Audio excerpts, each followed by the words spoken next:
Hey, what's going on, everyone? It is David Palmer, Leo King, and Brian Scarborough, Fixed Air Moon, for Deep Spiritual Tarot for this week of February the 13th through the 19th of 2023. Valentine's Day week of 2023. Thanks for being with us on High Vibe TV. Of course, this is the show where we're going to go through all the different zodiac signs, go through what's going on in the tarot, and of course, do it in Spiritual Daddy style, where we have a topic tonight. Well, actually, it's two topics tonight we'll be discussing in between each sign, which is weirdness of light codes and of hauntings. Is that how you put it, Brian? I called it light codes and hauntings. Are the differences more similar than we know or than we realize?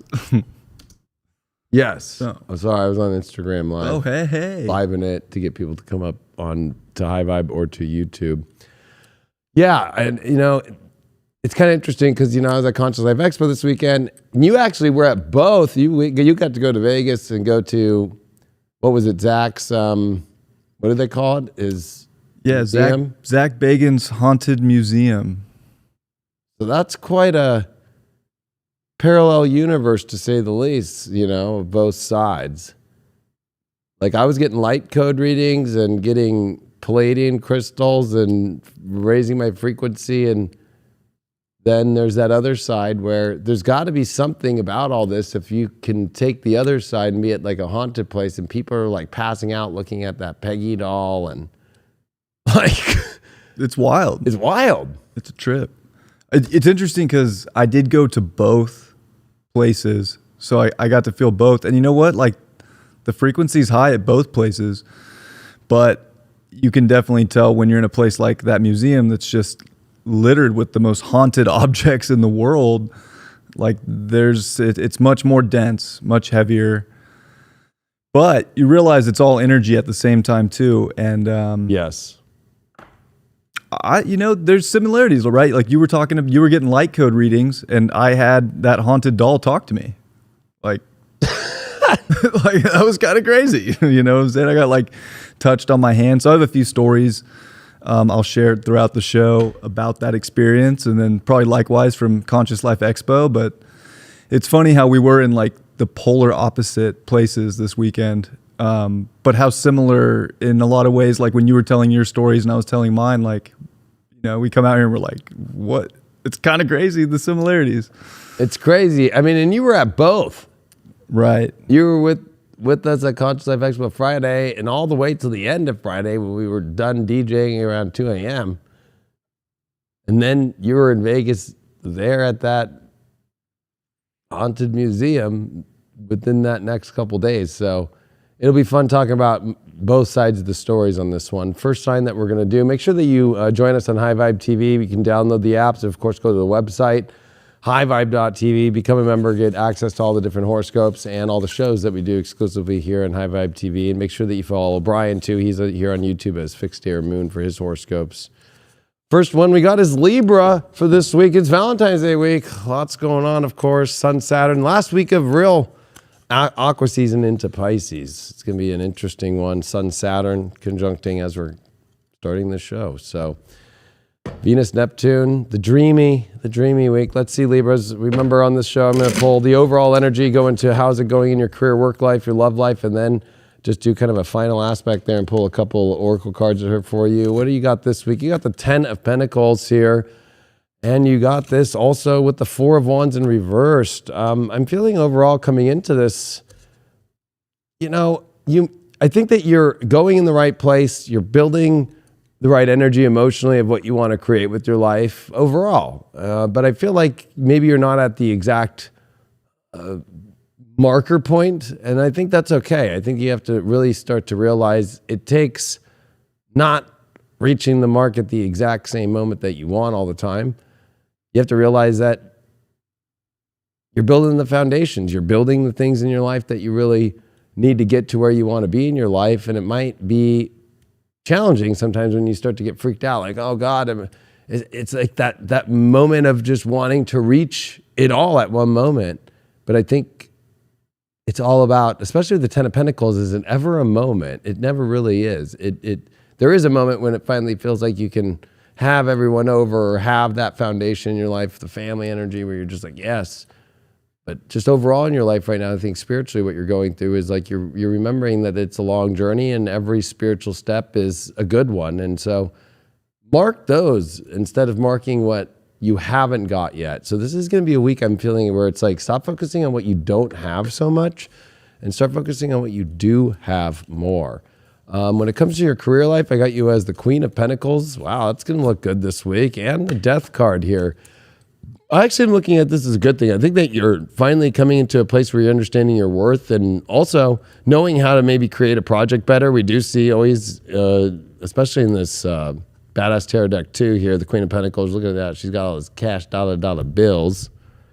So I feel like this is definitely going to be with this Death card here, where I think that you've definitely reached a place where you could be ready for a change. You could be ready to change a job, but I don't feel like so much. I feel like it's more about needing the resources and also understanding your own resources and getting to the bottom of how powerful they are, or getting to a point to where maybe you're overdoing something that you don't want to be doing anymore and you want to do something that you really want to do. It's like I'm done doing this shit I don't like doing and I'm really better at this in my work, my career life.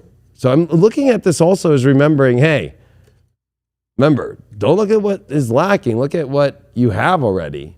And if you're coming here, especially career-wise, like, oh shit, I really want to be doing this more. It's like, okay, that's not a lack, that's a gain. And it's also a gain when you let go of something that is gaining you to the place to where you want to go. So again, I'm seeing really positive aspects here for this week for you, Libra. And especially I think getting your world really together and much more in a better place to get you to that ultimate Four of Wands there. You did get the Hermit card upright for your love life, and you did get the Emperor card here. That's very two different energies, gotta say. The Emperor wants to go for it and is very smart, knows how to get it. I do love in this deck, of course, taking some egotism 500 milligram pills. But I do feel like for you, it's very certain on what it wants, but you might not be coming out. You might be shy, or somebody that you want might not be coming out as much as you want, or maybe you're having some difficulties trying to understand what you're really going in with side and with like your emotions, or even just trying to understand what's happening within a person more that you want, or how to come across outside more. I'm going to pull you a clarifying card. You got a Two of Wands here reversed. Yeah, this could be that you're dealing with somebody right now that, is unsure about their world, and that may be causing you to kind of take a little step back, but maybe you want to like show them, hey, no, this is the world. But that's very, Libra, it could be a little difficult to do that.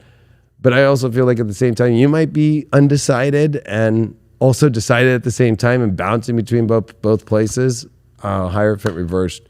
I do feel like it could be, either somebody is not totally, fully there with their belief systems, or you could be having a belief system issue, or maybe there is some, I know this might sound crazy, but it could be religious issues, or it could just be outlooks of life and worlds that are causing it to feel kind of like this, like, well, let me kind of retreat into my world to remember that. But you could be doing a compare and contrast too much right now in love, where I think, again, it's about not looking at the lack energy and looking at where things are good. Let's see where things are at now, just to like do a little quick overall here after all that here. And I am switching decks where I'm just going to be using every show is going to be different, but to be, I don't know, just in the groove, I just felt like using that one instead of using a new deck on every single pull here. Oh, you got an Eight of Wands here with that Seven of Pentacles reversed. I feel this is great. That Eight of Wands is definitely taking you where you need to go. And I think that you need to remind yourself this week that those arrows of love on Valentine's Day week, Libras love Valentine's Day. Do they? But you can't keep moving this energy towards where you feel like you haven't got returns in the investments that you're making in your life or the work that you've been doing. You can't, it's easy for us to, get sidetracked by our mind and get sidetracked by our emotions that definitely are doubting, why am I doing this? Or why I've done all this, why haven't I received what I wanted to get yet? You need to see where you're going and how awesome it's going this week, instead of, oh shit, just focusing on how it's not that ultimate investment that you might actually want. So let's see here. I do have what's going on in Avalon for you this week? Well, you did get the other world. So it does kind of feel with that Hermit card I got with your love life, with this Queen of Pentacles and the Death card, the Ten of Pentacles and the Four of Wands. It does feel like you're definitely moving to the world that you want. It's a rebirthing moment. It's the ethereal. There's a lot of wisdom here. The owl also with that Hermit, kind of interesting to me, but also the unicorn, very kind of that energy where it's like you are kind of in this world that maybe you didn't possibly believe that you could attain. I do feel like it's a positive week, but you might kind of feel out of place in some areas, but remember that you're moving out of bad space and into good space. I think that's going to be important to pay attention to. Your shadow this week is sacrifice. Yeah, stop sacrificing yourself for things that you don't want to. Stop doing the things that, I feel like I have to do this in order to get nothing back, or, this could also be guilt and association with things that you don't want to be doing and doing it anyway. And I will pull this last card, which is a major arcana deck. And I'm for this whole one, I've already shuffled it, and I'm not going to reshuffle. So every sign this week's just going to get whatever that major arcana is to crown this. You got the Chariot. This is definitely a great card. I feel like things are moving forward down a new direction. It feels like you've gotten a lot of the information you need. So stop contemplating so much. I know that's hard being a fucking Libra, but that's in a Libra rising. But this is definitely your time to start moving in the energy that you want to in all directions in your life. And I feel really positive about this. Your astro dice that you got this week you got the 6th house and you got Saturn. So yeah, I feel like you are definitely structuring your life the way that you want to this week a lot more than you have been in a long time, especially with the sun coming in the 6th house of Pisces. All right. Well, first thing I want to say is in regards to the Haunted Mansion, I didn't wear any of my crystals, my jewelry in. I took all that off. I didn't want to take anything with me, so crystals hold energy. Didn't want to bring those in there. And I wanted to feel everything for myself. And one of the things that I did feel was something touch my hand when I came out of one of the rooms. And I looked at Lauren and I was like, hey, do you feel something over here? But then we kind of got ushered by the tour to keep moving on. But that was my first little whoop experience. And I was like, oh yeah, that's crazy. But what was that room with the box? It's from the Holocaust or something? Yeah, the Dybbuk box. It was right after that room that happened. So there's this very haunted box. It's called the Dybbuk box. And in Jewish folklore, the Dybbuk was basically a form of the devil or a demon. Anyways, it's apparently trapped in this box, and Zach has one of the, there's more than one of them, but this is the most well-known one. He collects all those things. That place is just riddled with every haunted thing you could think of. It's insane. That thing is so heavily protected for the tour. And before you go into that room, they're like, if you're scared to go in here and don't want to, we recommend you don't. This is one of those rooms where we're I don't know. So you go in there and it's in this wooden kind of almost jail cell. And then it's in a plexiglass cover, and it's got salt and, sage around that. So I don't know, that thing's no joke. People left offerings there. There were so many bracelets. People left their old ID cards, which I thought was weird. I was I'm not gonna leave an ID card there, but lots of offerings to the Dybbuk to I guess a peace offering. Interesting stuff. I mean, I think out of the stuff that you showed me, and then I was just thinking that Peggy doll, that haunted doll that you don't look into the eyes. It reminds me of being on the Indiana Jones ride at Disney, and it's look into my eyes, where it's don't look into the eyes. Yeah, I didn't look into her eyes. I'll tell that story next time. Whereas I was, I was in the opposite. It's so funny, being in the opposite place. Conscious Life Expo was awesome this year, and it always is every year, but this year was something really special. There were so many people, so many awesome speakers. It was. Do I have that crystal on me, or did I leave it on my? I think I might have left it on there. Anyway, I got a Palladian crystal that's from a ship that crashed way back in the day, and reconnected with a lot of my Palladian roots. But it's one of those things to where, you can touch certain objects, you can be connected with certain things, and it'll take you right to where that energy is, the good or the bad, So Yeah, exactly. We'll go into that more after we discuss the next sign, which it looks like we are going to be dealing with Scorpios here. Kind of perfect to talk about haunting. Scorpio risings. I know Lauren and I were laughing that we went during the Scorpio moon. Like, wow, this is fitting. I mean, even, right, Scorpio rules the occult, so it deals also with, right, I was doing an astrology lecture and panel for astrology, and then there were seances going on and all that stuff this weekend at CLE. It was awesome, you know, so it's like, I don't know, I feel like you could definitely feel that Scorpio vibe with this Aquarius, and now we're coming out of that and moving into Pisces, new moon energy, and the moon getting out of Scorpio. It's definitely the last, you know, kind of way this moon as it's starting to wane into the new moon by the end of this week, like totally getting ready for this Saturn coming into Pisces and the Pluto Aquarius shit. We're going to see, I think, a lot of crazy shit this week.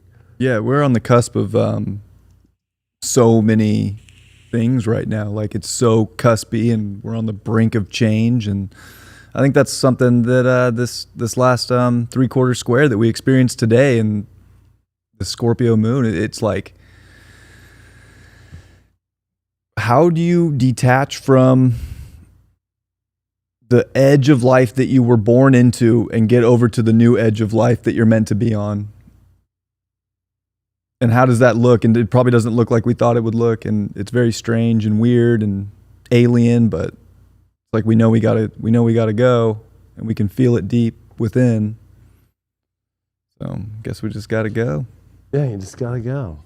All right, Scorpio, you gotta go. Let's see what's going on with Scorpio risings for their week, of course, and going through all of this stuff here. I'm using now Badass Tarot Deck 1 for you all. Let's see what's going on with your overall energy this week. You got a Page of Swords in reversed, and you got that with the Eight of Cups reversed. I feel like the past is coming back, thoughts about the past. Maybe it's because you're contemplating your moment right now and wondering how, you know, what stuff from the past can you try and integrate into your life here? I know that might sound crazy, but this Eight of Cups showing up here is definitely walking back into places, especially in the mind. The Page of Swords being the card of truth. And also it being reversed, going back into looking at old truth. It also is interesting on this Badass Tarot Deck 1, it's like looking at a Facebook page, right? And it's reversed.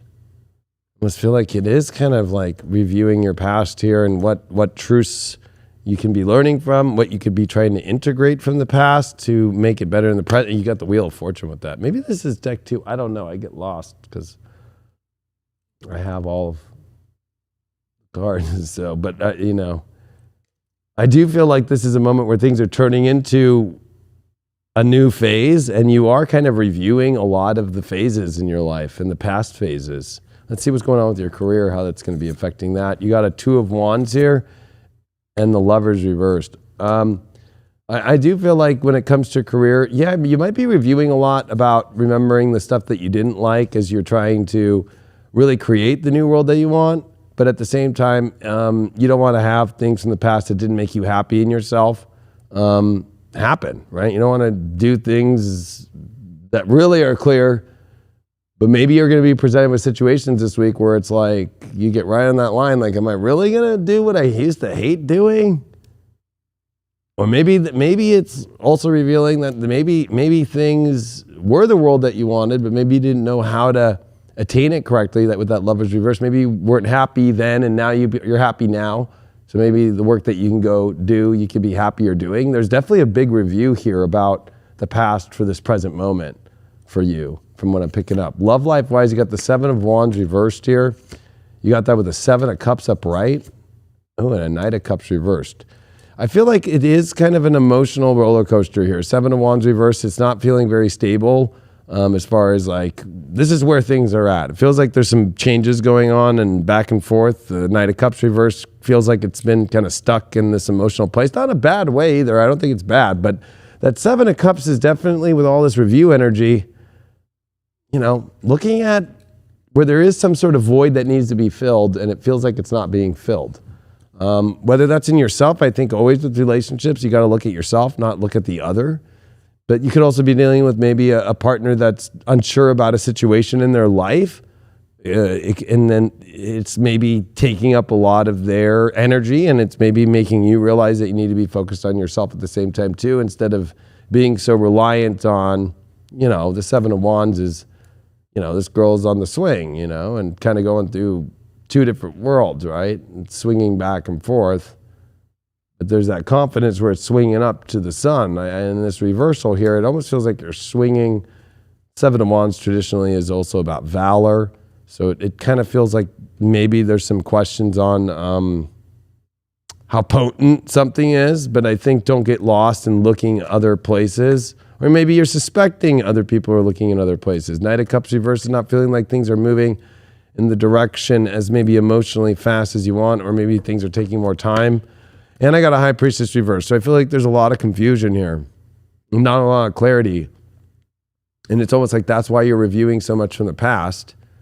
Or you might be reviewing a lot to see to try and understand where things are going to go. I feel like both your work and career are kind of in a, let's just call it a unknown space at the moment, or at least don't come from a place of fear, but come from a place of where I think that learning from the past and understanding the things that you really want and the things that are truthful and the things that, you walked away from, you're going to have to reassess where the fortune was about that. Was it really the right thing or not? Did it make you happy, or maybe you weren't happy, or were you unhappy and now you're happy, and then now you're basing things off trying to go back to unhappiness? I mean, there's a lot here. We're going to find out what's happening for you when it just comes to the overall picture after all that. And I did get the King of Pentacles reversed here and the Eight of Cups reversed again. So you are walking in the past.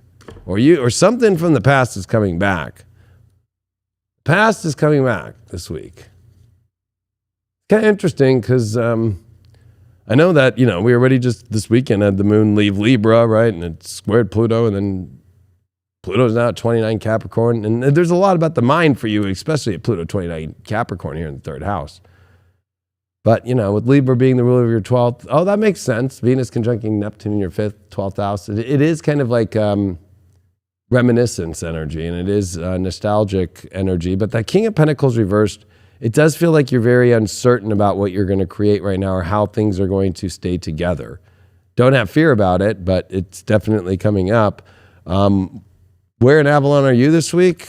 Well, you're going to be at the Lady of Shot-Off. Now, I got to say, of shall I? This is the card of illusions and love, but she never really gets there. And if you notice, she's like passed out. It's also the card of feeling like a victim. It is a card of idealism, but it's like she's passed out before she can even get to Camelot. She gets to the shores of it, but doesn't get there. It's also the 27th card, so there is that 9 element to things too. So I do feel like that you're at a place to where I think you need to be on a very big wake-up call this week and not be like, no, everything's just fine. It's like, why are things coming up from the past so deeply? Why are you having to look at things in your career life where you want to make sure that, were you happy in the past? And are you sure that you're going to be happy now? Or were you just unhappy then, so you're just already automatically writing something off that could be good? And even in your love life. But I feel like in your love life, there's definitely an instability. I know you're Scorpio, so I'll give you one more clarification card. And you got a 4 of Swords.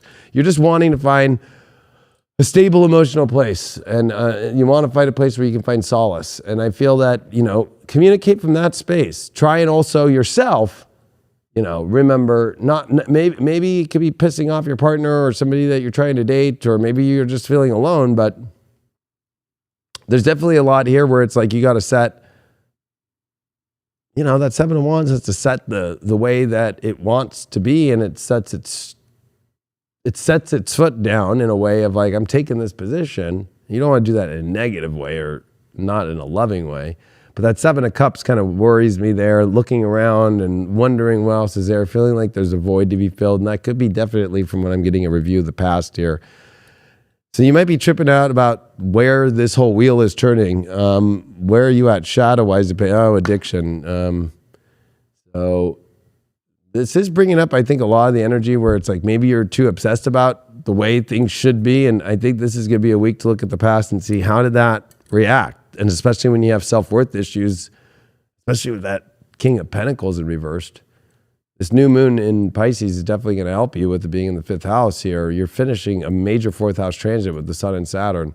And we just had the moon that's finishing its square to the Sun and Saturn. So it's very extreme right now. And I feel like this week you don't want to bring those extreme fears forward, especially emotionally. And your major arcana card for this week is the Strength card reversed. So I do feel like, yeah, you are at a weird place to where you're not feeling that you maybe can't even be tamed, or that you don't even have the energy to really find it, or that it's going to test you with your strength and you're going to have to find your strength. But there's definitely a lot of clues from the past and a lot of things from the past that are coming up. Your astro dice for this week, Scorpio risings, is Pluto in the 2nd. Well, talk about extreme self-worth test, or if things are staying or going or staying together, or what to create, or the big transformation of your values. It's definitely happening this week. All right. Well, so talk about that room with Peggy the doll. So I'll talk about that. Because that reminds me of Scorpio a little bit. That was a trip. So the guide, for the tour keeps us outside the room for a minute and like gives us a little description. Says, again, this is another one of these rooms. If you're scared, don't want to go in, please don't. Just don't do it if you don't feel like you're up for it. And this is one of those rooms where you want to walk in and show a lot of respect to the doll. Say, hello, Peggy. Hi, Peggy. Or when you leave the room, you say, goodbye, Peggy. So very, like, okay, it's interesting. And they don't let you hang out in there long. Like, you just walk in this circle real quick around it. And then the guide says, and we recommend nobody looks at the doll in her eyes. That's where, even over the TV or over the internet, apparently people have had heart attacks, blood pressure rising, heart palpitations, different things happen just from like looking at this doll in the eyes. Crazy. So I'll be honest, I didn't look the doll in the eyes. I walked in the room, I said, hello, Peggy. They have a spirit box, one of those little kind of like puts frequency out, and the spirits will communicate through it. And, that doll would say some mean things. The guy was like, don't get offended if, you get name called or something out there or in that room. So it didn't say anything when everybody walked through, and I said hello, kind of like checked it out, but didn't look in Peggy's eyes. I was like, I don't really want to go there. Came out, and I said, goodbye, Peggy. And when I said goodbye, Peggy, right when I said that, it's Peggy said through that spirit box, thank you. And I was like, and the guide was like, thank you. Was Lauren jealous? Like, oh, Peggy's got a crush on Brian. Maybe. I was like, damn, Peggy, real recognize real. No, I'm just kidding. So I was like, okay, that was cool. Were you like, Lauren, we're in Vegas. Let's take Peggy back to the hotel room. Damn. So that was interesting. Definitely a unique experience. Weird energy. That room's crazy. That doll is for sure 100% haunted. For sure. So anyways, that's that experience. I had a really cool experience in this new electromagnetic pulse chair that like looks and finds the stem cells that need to be regenerated in your body. So it finds the pain points and then starts regenerating with the electromagnetic field in your body and pulsates them. And that shit, I at first was like, I don't know, that shit works. I was like, holy crap. And it grounded the shit out of me, which I'm not a grounded person. I have to smoke usually a cigarette in order to ground, So I got them, I got their info. They're in LA off Robinson. And I'm like, I might go do that once in a while for my health. Like it really like pointed out like the little parts to my back that I really was like, holy shit. And then it naturally, over time, you just keep going. It just keeps regenerating the stem cells naturally.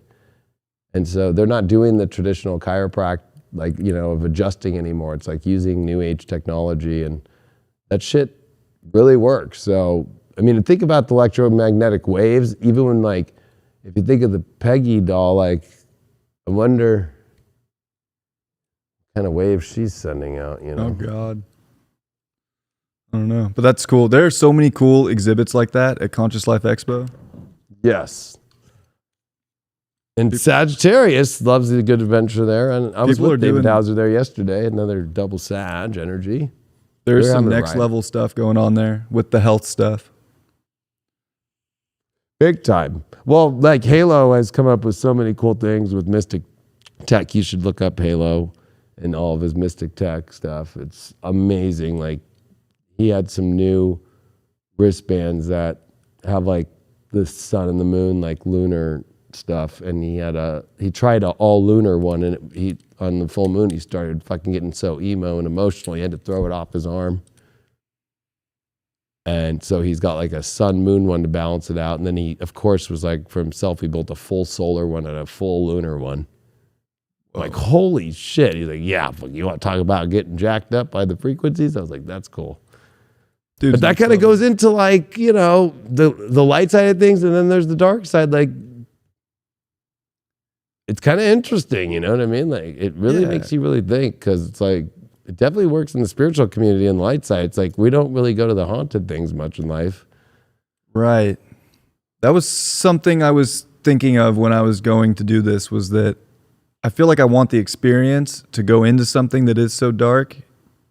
Never been in that place, but I don't want to show that energy fear either. So it's something about being able to be a light in the dark, to not be scared, to experience that energy, because it exists. It's a thing. So it's like, okay, we can bypass all we want, but I think we also have to come to terms with like, there's a polarity to everything. And that goes with the light and the beauty. There's the dark and not so beautiful. People in the chat are like, I feel like Peggy's lurking in here. Honestly, I wouldn't be surprised. Well, I will admit that I did pull it up on YouTube. And you looked at I looked at it and I was like, I know. I don't know what's wrong with Peggy. She actually looks like a nice doll. Oh, yeah, she's sweet. I will say one thing about Peggy is one of the employees went in that morning. It was Sunday morning, and it was the Super Bowl Sunday, right? And they asked Peggy through that spirit box, who's going to win the Super Bowl? And Peggy said Kansas City. So Peggy predicted the Super Bowl. But so did I. And that's why Peggy and I are real recognized real, because your boy betted on Kansas City also, and I won that bet. Yes, you did. All right, Sag, let's see if they're going to win a great week here from the tarot. No Peggy involved. Don't worry about that. Let's see what's going on with your overall spiritual energy this week. You did get, wow, this is the Page of Swords. I like seeing this up right here. And you did get the Four of Cups in reversed. So, you know, I feel like this is definitely you really finding a gift. You know, it's weird. I brought up, you're finding a gift that you haven't been able to see. Four of Cups reversed is, you know, a good card. I feel like it's actually where you've been waiting for a gift to come in and the universe hasn't shown it yet, and you find it this week. It could also be through just communication, finally finding the emotional connection that you've wanted to with, I don't know, we're going to find out about career and love, but I think just overall, this is definitely you finding something that you've been looking for. You did get a Six of Wands in reverse, so it's felt like there hasn't been a victory, but also maybe don't overemphasize once you find the gift, you still have to do some work, and it's not just total victory. It might be opening you up to this new adventure, so it's like you're getting some big doorway here. It doesn't mean it's the end all be all and everything is there. It's just at least you know where the doorway is, or it's open, or the conversation started, or you got some sort of awesome, you know, aspect that just opened. And remember, you want to go through experiences. You just don't want to have everything just happen all at once in your life, or why would we be here? Career-wise, you got the Two of Swords in reversed, and you got the Death card here. Well, I feel like you're making big changes in your work, but I feel like there have been changes that have been going on, and the big change that's happening this week is that you're no longer questioning decisions. It's like, I feel like you're pretty set now with this Two of Swords reversed. I don't feel like you're blindfolded to not knowing what to do. I feel like there's a choice here that's popping itself up of, hey, this is a gift. And I think that there's, in your career life, for you to stop wondering, should I be doing this? Should I be doing this? I think this is coming to an end.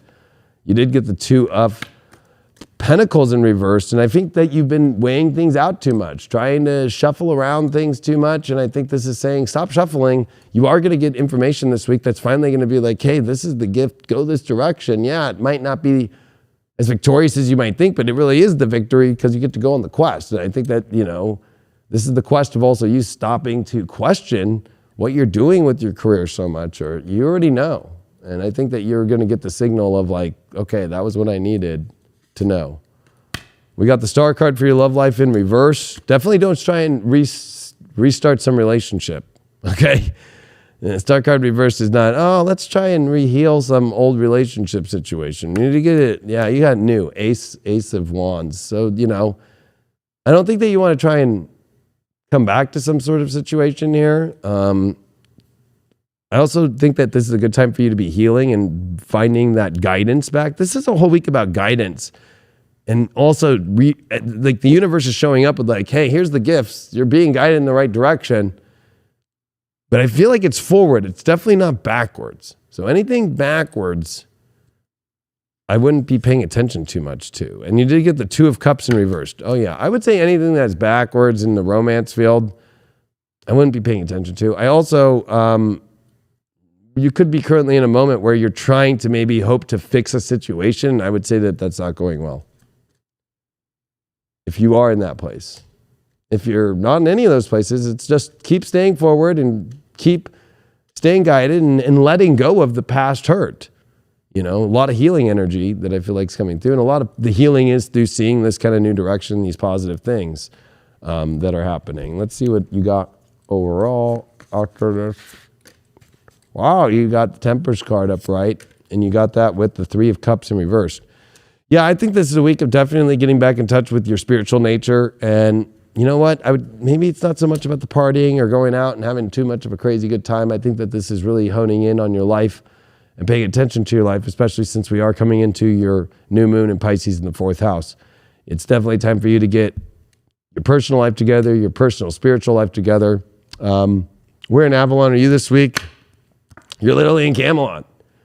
So you're arriving to the honor and the aspirations and the trust and the ideas that are exciting to you in your life. I think that this is a week to focus on the most important things, and that the road to Camelot is finally showing itself up. I think that it's not a time for you to be messing around on things that really are not part of your purpose or really not part of the life that you want, or trying to fix things that aren't in alignment right now, especially with your love life situation. Shadow-wise for you, you're going to be dealing with downcasting pride. Like, I feel like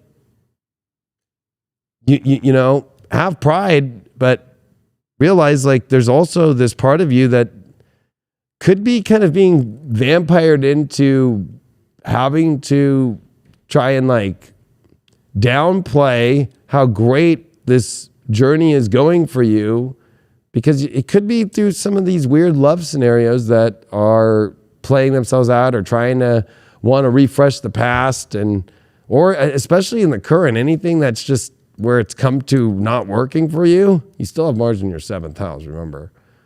Still in shadow, out of bounds. I feel like, it's like you need to have pride in yourself for the better life. And that's going to be so important for you to pay attention to this week. Your overall card that you did get is the Wheel of Fortune upright. Yeah, this is definitely the wheel turning, destiny turning. Pay attention to that. This is a whole new chapter in your life turning this week, and to be focused more in that personal life and not so much on the external, or especially in that party life or just trying to escape. This is a great time for you to turn it into a great direction this week. You did get Mercury in the 7th house, so definitely the relationship part of this reading, I think, is the most intense and to pay attention to, where the truth's going to come out with. And that also, I think, will affect the career. Back to you. So I did see a light orb in there too, like something kind of just like flashed by my peripherals. And that was right before Was that before or after Peggy? Before. Oh, before. Was she trying to get your attention before? I don't think so. That was by the basement door, which the basement, They would only let people that bought, they call it the RIP, but it's the VIP pass, go in the basement. Apparently the basement's effed. Did you go in the basement? We didn't get those. We just got How much were they charging for the basement? I think it was like $25 more or something, and then you get to go in a couple more rooms and you get a t-shirt, and we were like, But you know what? After going on the tour, like seeing where they got to go, I was a little jealous. There was a couple places I didn't want to go. So might actually get that next time if I ever go again. But you know what? I gotta be honest, I probably won't go. I probably won't go in there again. I feel like I saw, I felt. But that mirror, which was what I went to right after that light orb, was a trip. It's called the Bela Lugosi mirror. And he was an occultist, and he would like scribe into it. And it was a straight portal, apparently. I don't know. It was one of those things where like I looked in the mirror and it felt like it wanted me to just look at it forever. And I was like, no, you got enough of my attention and time, and walked away. But that was another one that kind of grabbed me. I think that's the coolest thing. I mean, I'm going to be honest. I know people would probably judge me, but if I had the money and he was selling that mirror, I'd buy that mirror. Yeah, he was like talking to like Dracula through that thing or something too. Kind of cool. But that's because maybe I have Mars and Saturn and Scorpio, so I'm like, eh. Right. I got Pluto, Mars in the 8th, so I'm like, I can go into those spaces too. I'm like, okay. I feel like that was my mirror back in the day. It might have been. So I'm kind of like, miss that mirror. I just think it'd be a cool mirror to have. I'm not afraid. I don't know. I'm not afraid, and I don't feel like it ever affect me. I don't know. It just would be like sick. Gosh, I don't know. I watched a clip from his show where he brought like a special occultist, like who does mirror work in there, and he got like trapped in the mirror, kind of taken over, looked at the other woman that was in the room with him and creeped her out, like kind of like walked towards her, but then went back to the mirror. And then after that, like a minute later, he like just fell over and he was out, kind of like paralyzed, like almost like a sleep paralysis for like a minute. And then he finally came back and he was tripped out. I mean, that's like his thing. Dude, you would never need drugs. Just go look at that mirror. What? You wouldn't even never have to do drugs or alcohol. Just have that fucking mirror. Dude, talk about a high. Just be like, look all creep ball and then fucking fish out on the floor. Like, people would be like, what did he take? Oh, he was in the mirror. No, don't worry. It wasn't a whippet. Just the mirror. Yeah, and when I was at the Conscious Life Expo, it was interesting because also when I was doing some of the Palladian light code work, there was some awesome bigger crystals, and they like did like a recharging energy session, but then I got an even high, they called it the golden elevator back up, and I was holding these two crystals, and it was weird because one was bigger, one was smaller, and the bigger one that felt lighter and the smaller one felt heavier, and then it would switch my hands, the feeling, and it was like vibrating through my arms and through my whole body, and then I really felt like I was on an elevator that was going. It was kind of weird for me. It felt like I was going up, but then it felt like it was like one of those revolving ones where it came back to this reality from the underneath and back up, and it was like definitely circulating from my lowest chakra back to my higher chakra and back up and down. So it was kind of like a elevator of gold, basically, but I actually was seeing it more as white gold. But it definitely was bringing me back to some really cool, like, future life places for me. And that's the other thing, is there was a lot of, for me, the biggest thing that I got out of, outside of doing the conference and all the stuff I did, but like talking to others and connecting, was like remembering, why we're all here, and remembering our own unique stories of why we're here and how to rededicate with that remembrance. So it was, and that's kind of what ended the show for me, which was really intense. And I think it was a really positive thing. And I was so happy. There were so many. I mean, even when you were there Friday, it was packed, right? Like, yeah, it was popping. Fucking packed. Virgo risings. And yeah, it was awesome. I just feel like I had such a great time. I love that fun too, when you pick up a crystal and you can really feel it.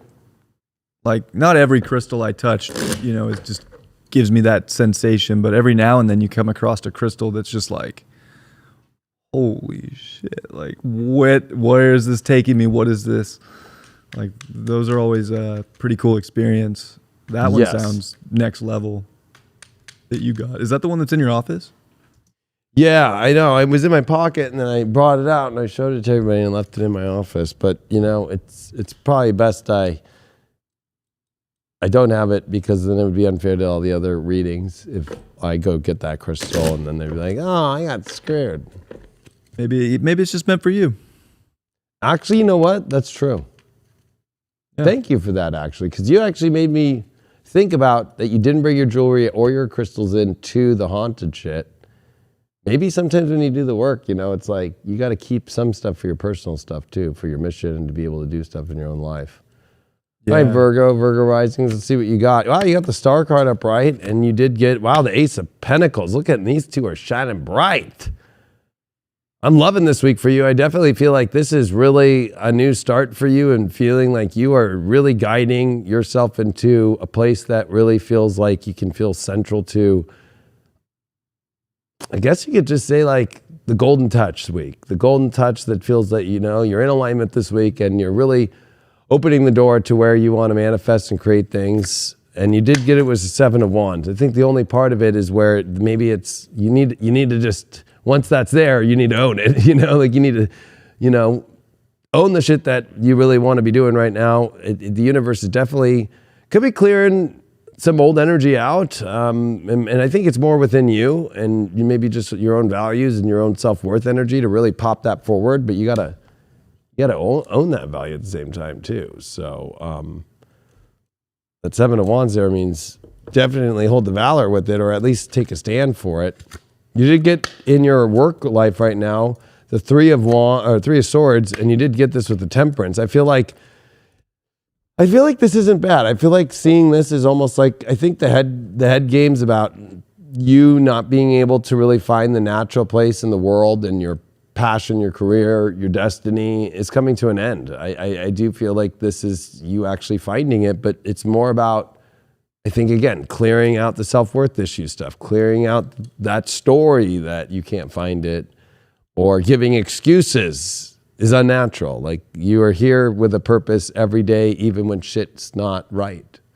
It's always written for you. So it's like, this is a great week for you, I feel, because it's about getting rid of those head games or those head stories, or, those stories of, oh, I'm hurt or something. It's like, they're all cleared out this week.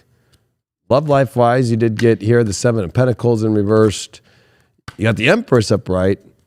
And you did get the Knight of Cups in reversed. I feel like, the beauty of things, and I feel like that you've been really saturating a lot into stuff, but it's time to start to move the energy forward, because everything else is starting to move forward here for you. So it is going to maybe feel a little odd. It might feel like, you don't want to move into an area that you might think might not be harvesting the same way, but you're harvesting better. Everything's about moving things into a better space now. But I think it might be a little bit more uncomfortable and feel like, maybe things have been going really great relationship-wise for you, or at least in your own self-confidence about relationships. Don't be afraid of the changes that you're making in your overall life, and especially even maybe about, can career affect my relationship life a lot? I mean, this is going to be a new moon in your relationship house by Sunday. So it's meant to always keep changing and evolving and keep flowing in new directions, And so this is going to be important, because that Knight of Cups needs to move. It gets stuck emotionally in a place, and the Empress needs it to move as well, to keep the abundance flowing, to keep the creation energy going. And that 7 of Pentacles is definitely hard to reverse, but it's saying, like, get back to doing the work, like, and keep cultivating it. Don't think that you've cultivated enough, because that's when things start to run short. Overall energy for you after that. Let's see what we got here. Tower reversed. Yeah, I don't think, and Queen of Pentacles reversed. I feel like there's nothing to be worried about, but at the same time, the only thing to worry about really would be, because nothing's going to crash or fall. You're not trying hard enough for anything to actually crash and fall. So that means that you have to kind of reach higher now. And especially that Queen of Pentacles reversed, it's time to know that you have a lot more to create here. You have a lot more to do, and I think that's very deeply connected with this 3 of Swords and this Temperance card here in your career life here. Because, like, I feel like the stories of that, things might not be feeling naturally, or you want to just spend more natural time. It's like oversaturating emotions and relationships. Overall, it's time to really blossom into this new energy and actually own it more. And seeing a Tower reversed here with the Queen of Pentacles reversed, both are very powerful cards and they're reversed. So I almost feel like you're missing out on your powers right now. And I think it's just within yourself to be able to step into yourself more and to step into what you want to be doing more. Where are you in Avalon this week? You're a fairy this week. So that's actually you starting to fly and starting to use your magic, right? It's the natural magic. It is the guardians, but more important, it's that playfulness, and it's also protective force. But it's also a remembrance of like not being afraid to go experience the playfulness in your life, to go experience the greatness of life and not keep things so much kind of in a container. You did get shadow-wise, the black flower fragrance. Yeah, it's time for you to stop, I don't know, thinking that the same scent is going to keep bringing all the bright energy. Also making sure that you understand you don't want to use any of your energy right now and trying to attract energy in a certain way without realizing the repercussions of what you're attracting in. So, be careful with how, you use your attractive energy and what you're attracting in, because it could come back of something that you don't want, or also paying attention to the energies that are detractive, right? Where it's like, this is becoming unattractive energy because things need to move and things need to stay beautiful. I'm not worried. You got a lot of supporting cards everywhere. It's just more of like, there's more to this than where you're at right now. I feel like that you've been in a pause and it's time to end that pause. And you did get as your overall card, the Magician card. If there's any time for you to start moving into this new part of yourself, I feel like that you've cleansed a lot out. But this is the week where you can start to make the magic again, but you got to reach a little bit more and ask for a little bit more. It's too simple and missing the magic and the playfulness. And I think that's what the shadow of that black flower fragrance is that you're creating false magic, thinking this is exciting and playful when really it's kind of boring and there's a lot more cooler shit. Just being real, Saturn in the 10th. Yeah, definitely time for you to get fucking back on top of some shit here and go for more. Xbox to spot. Awesome week for you. Yeah, Saturn the 10th. Find your sacred calling, Virgo, right? That's sacred work. So, I guess one of the rooms that really fucking was weird to me that I felt the most energy in was a celebrity room with James Dean. And I wasn't really aware of his whole story. And apparently he got this car. And this car somehow, I'm not really sure how it was, but it was like cursed or haunted or something. And one of his friends, who was also an actor, I believe, back in that time, saw him with that car before he got it. But James Dean had never driven it. And he told him, hey, I just have a feeling like don't get in that car. Like something bad's going to happen. James Dean's like, yeah, right. This is my race car. I'm going to go take it racing this weekend. So he did. Peggy was around? Peggy's everywhere. Yeah.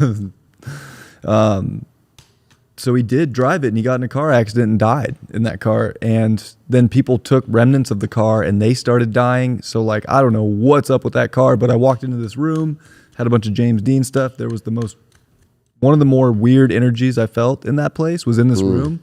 And I couldn't see what was behind this thing. I didn't know what it was going to be, but they started talking about the car. So I figured it's probably a car part. It was the rear axle. And after the little talk about James Dean in that situation, it raised this, curtain up. And there was this, this old race car, this rear end that he bought on auction for $300,000. Crazy. And that's it was just awesome that he's getting it, but had no purpose other than to sit in a museum and be haunted. And that, yeah, crazy. Like that object that room was real heavy energy. What was the heaviest room of the stuff you've described now? What was the heaviest room? Like the room where if you didn't want to have to be stuck in for an hour alone, or actually a week alone, what room would you be like, I would not stay in there for a week alone? I haven't described that room yet. You want to wait till next time?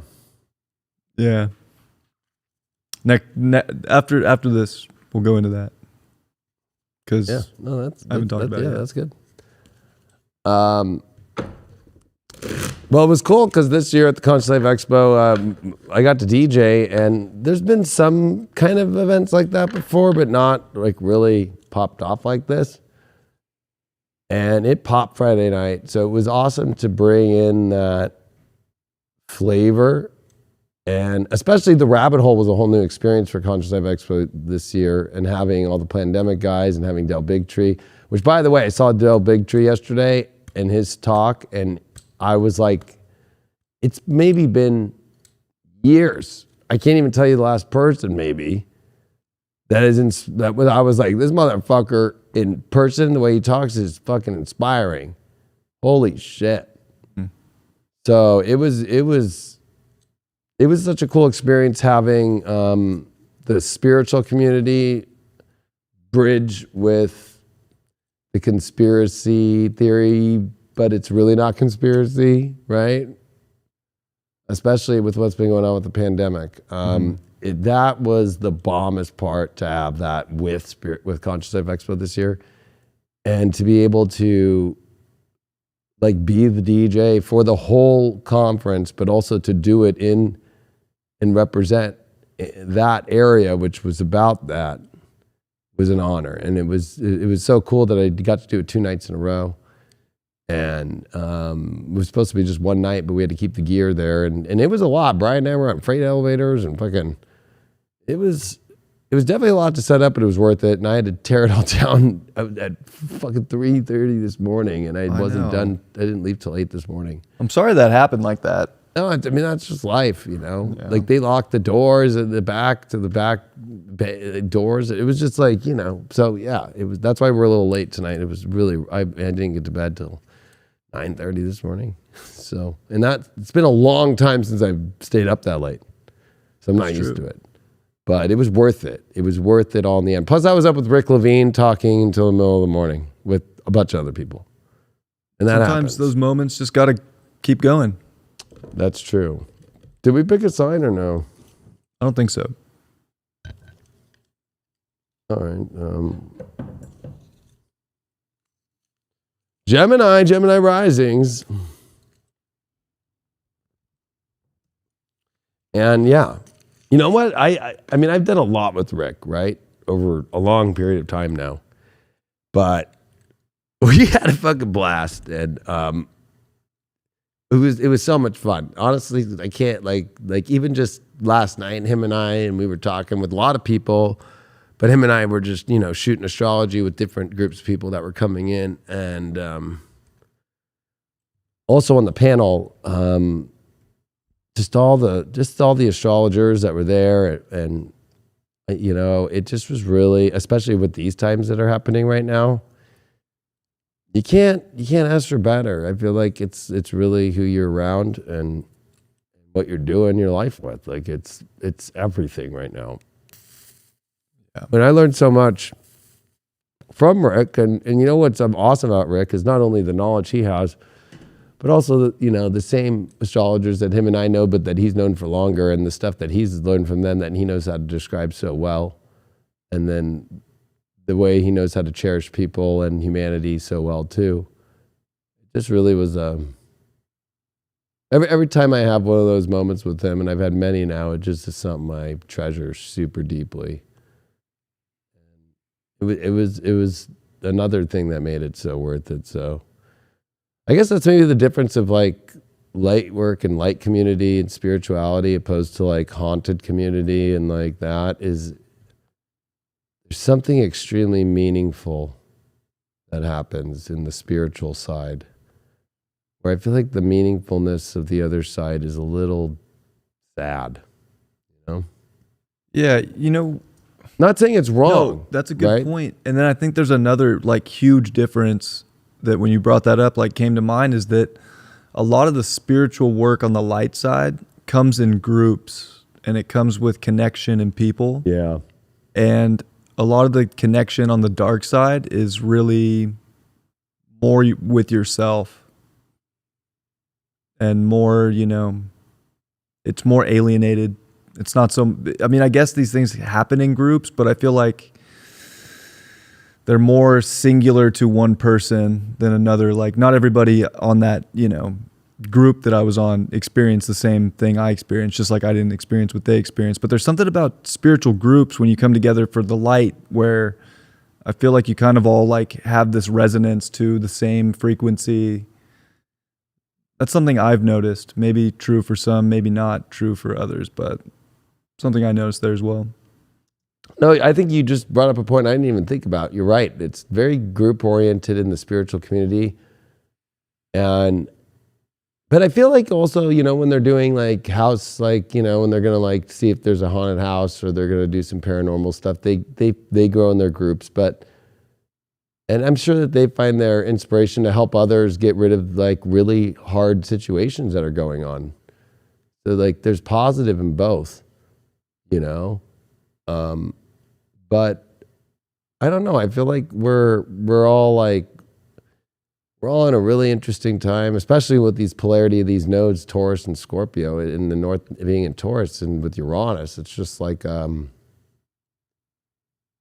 like people kind of walk through the museum for, you said it was about 2.5 hours, right? And then like people like at Conscious Life Expo, like you don't even know there's a time. Right. Like you lose time. And yeah, you it's like the don't want to leave. Nobody wants to leave. It's like the differences between the 12th house and the 8th house. Yeah, exactly. That's probably that's a good thing. The 8th house, like we really want really bad, and then we get enough of it, and we're like, okay, I'm done. Yeah, like and I was happy. The 12th house is like I was done. I was like, yep, I'm done, ready to be gone.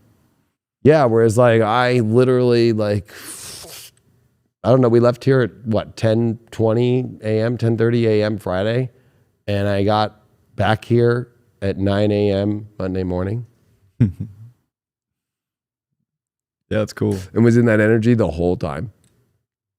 So, like that's the difference of the dark and the light, I guess. Yeah. I mean, Friday I spent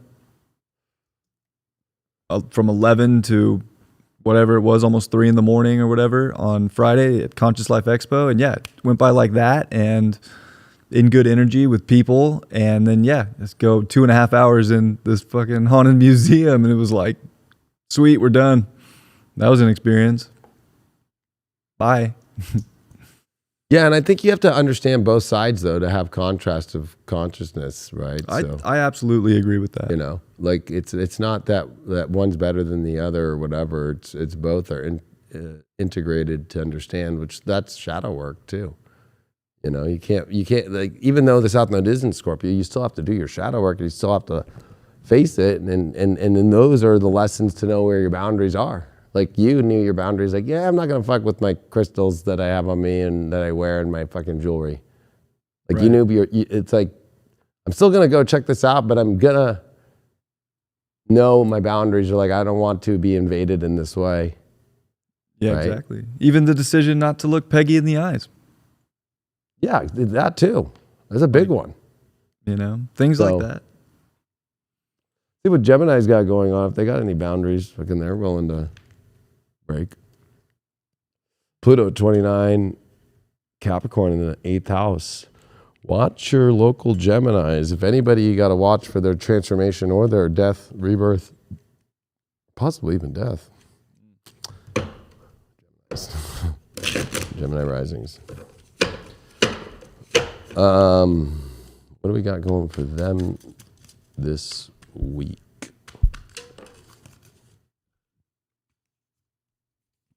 You got the Sun card reversed, and you got that with the 5 of Wands reversed.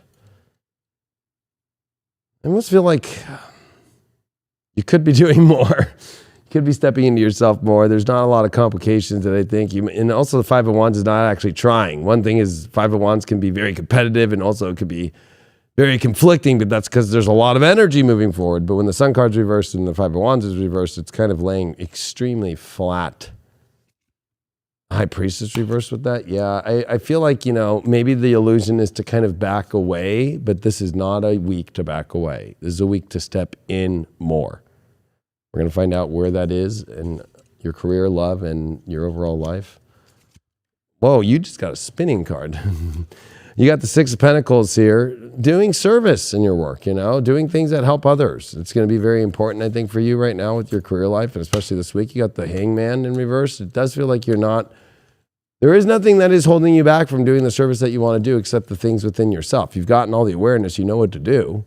Your love life, you did get the 2 of Swords in reverse. That's good. And you have the 6 of Wands in reversed. So I do feel like I think you know a very big, clear decision right now. And it's one that where you know there's no victory. Don't do that choice. The only choice there is the path that you feel like is going to be victorious for your own happiness. I feel like if you're still pondering a decision of whether something could be successful relationship-wise, there's a problem. What's going to be that problem that's underlying that? Page of Swords, trust about the truth. Maybe somebody's not speaking the truth. Maybe you're not being truthful with yourself about what the situations are. Or somebody's not communicating the way that you want to at all, or you're seeing some weird, shady shit online. 8 of Pentacles reversed. Yeah, it almost feels like they could be having a work issue, or it could be not, relationships not growing or building what you want, or you're not showing up to it at all, or they're not showing up. You're going to have to look at yourself first, I feel, with the Sun card being reversed. And maybe others are questioning their energy with you by the way that you're not showing up. How's this going for you with your overall now? To kind of clarify where spiritually you're growing here in all the areas, including these. You got an 8 of Wands here in reverse. So, oh, that's funny. The Hangman in reverse. So, again, I feel like there's the feeling like things aren't going the right direction, and really, that's the trap. I feel like it's more like start going the direction. There's nothing holding you back. This is a big week to stop holding yourself back. And to make the big changes and to also step in. You got Pluto at the end of your 8th house. You in Avalon are the White Heart, which is about perspective. It is about realignment. It is about awakening to the new beginnings and where to go. And to also, there is something to follow. There's that new birth, that new moon that is there. And it's that White Heart, that purity, and also the Antelope, which is very feminine and receptive, but also creating at the same time too, especially in alchemy. Shadow-wise, perchance to dream, to be or not to be? That is the question. This is your problem. Like you know, in all things in your life, whether it's a relationship or just your work or just how you're showing life, you're kind of being the one who's sitting there looking and not connecting. Is it good? Is it not good? I don't know. That's the shadow that you got to get out of. Your overall card of your major arcana this week is the Death card. How weird I was saying that right at the beginning of this.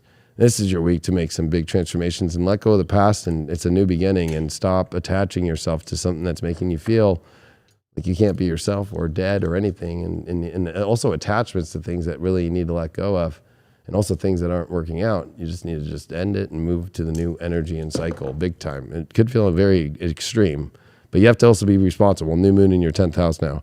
Saturn, and this is where Saturn is about to go in less than a month. Saturn happening here in this 9th house here.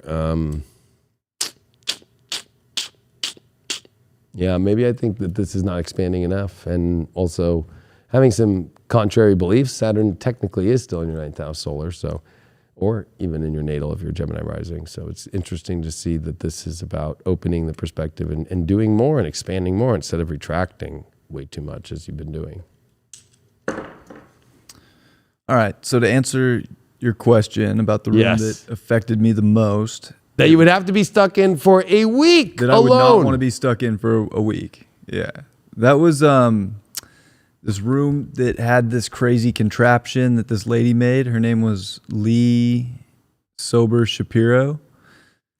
And she made this crazy, basically like a spirit box type thing to talk to the other side.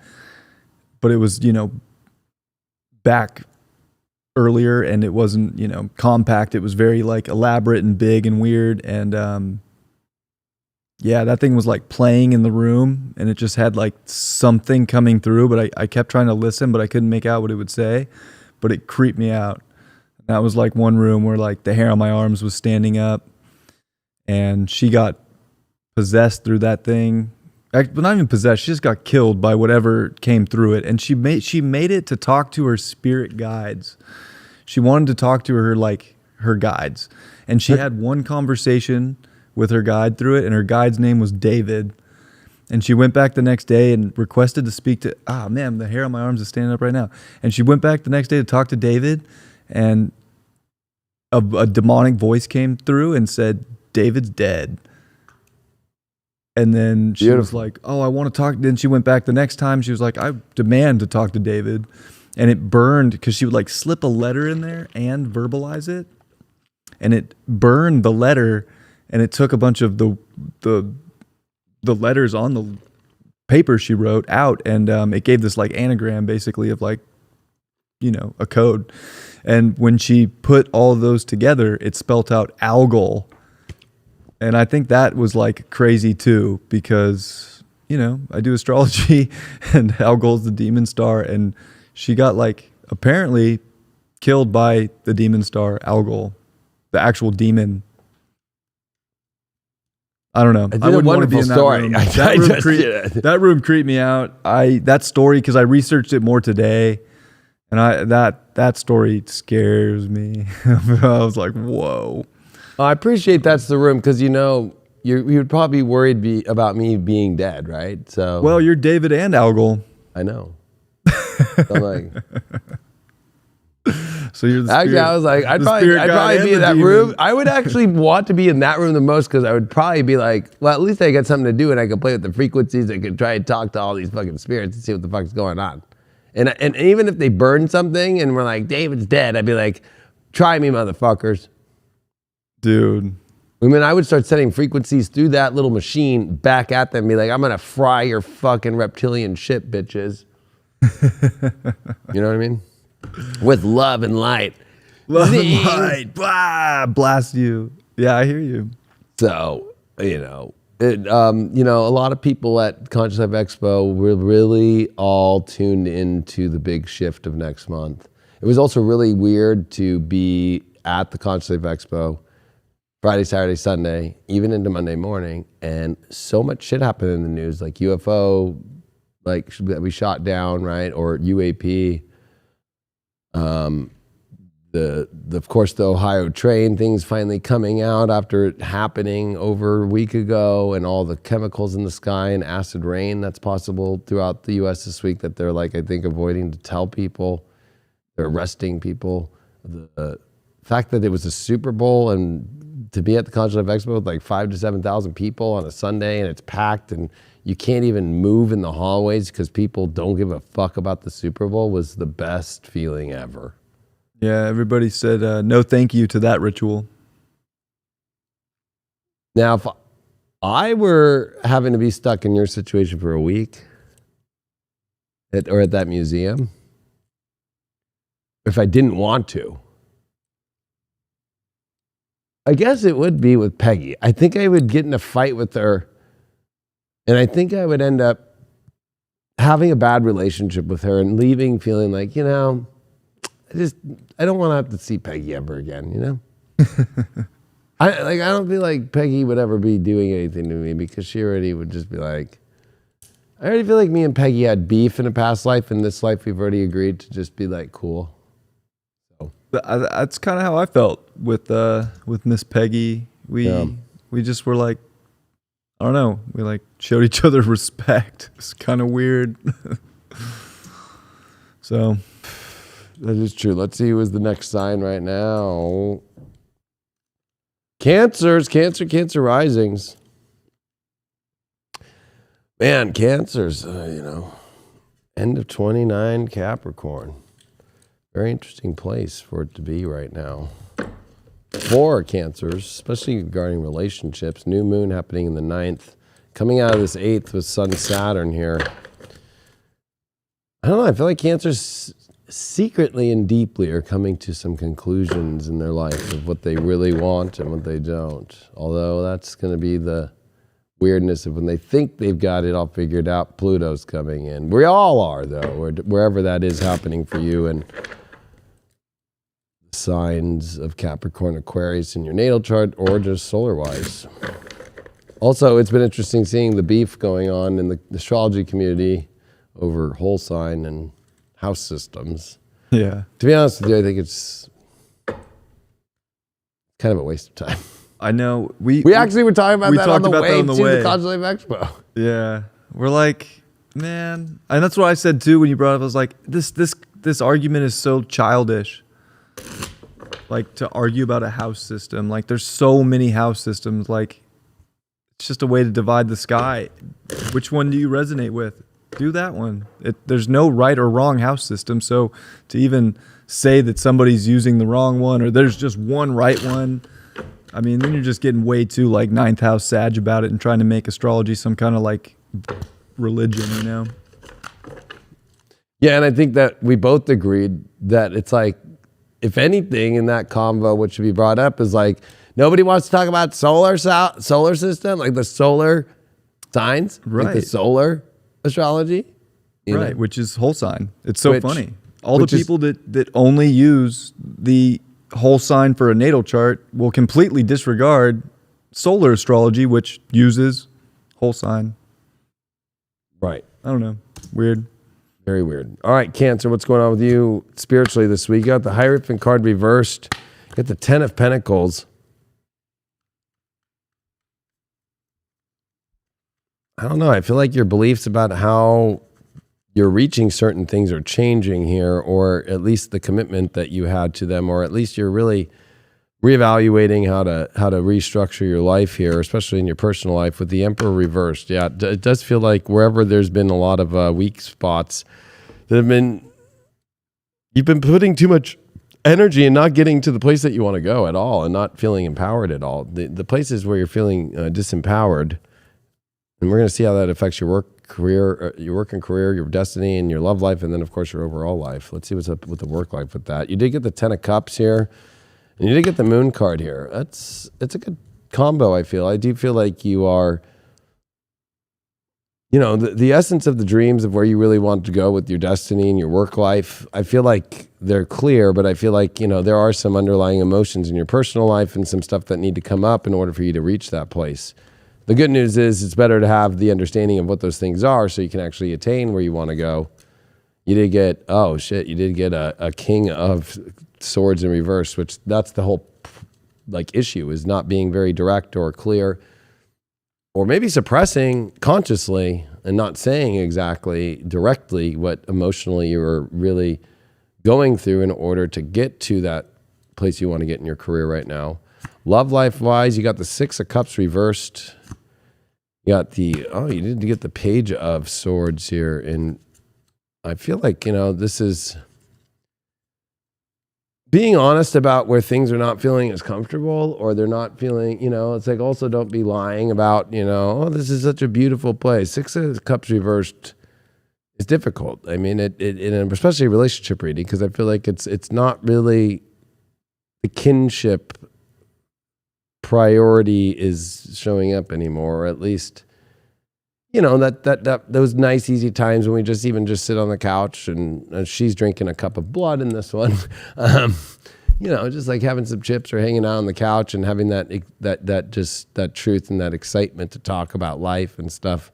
It's like, what's really being talked about? There needs to be more to be talked about here in the truth. And you get a 3 of Pentacles here, so there could be a third wheel, or there could be just like, that there's projects and there's other things going on, and also where do you both fit into that, or where do you, if you're single out there, you could be dealing with somebody who's doing a lot of work and you're not, maybe all you talk about is work, or maybe all you look at is where you fit in a project, but there could be somebody that you don't like in the middle of it. I don't know. I want to see what's up with that.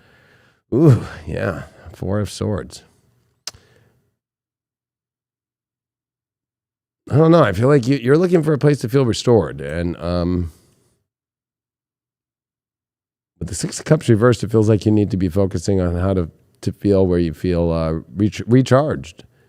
And speaking more truth, and also about what's really being created right now in relationships. Those are the places where you need to be focused on right now. Just in your overall spiritual life that we are going to see from, well, I guess it would just be your overall, now that we've understood what the spiritual energy is.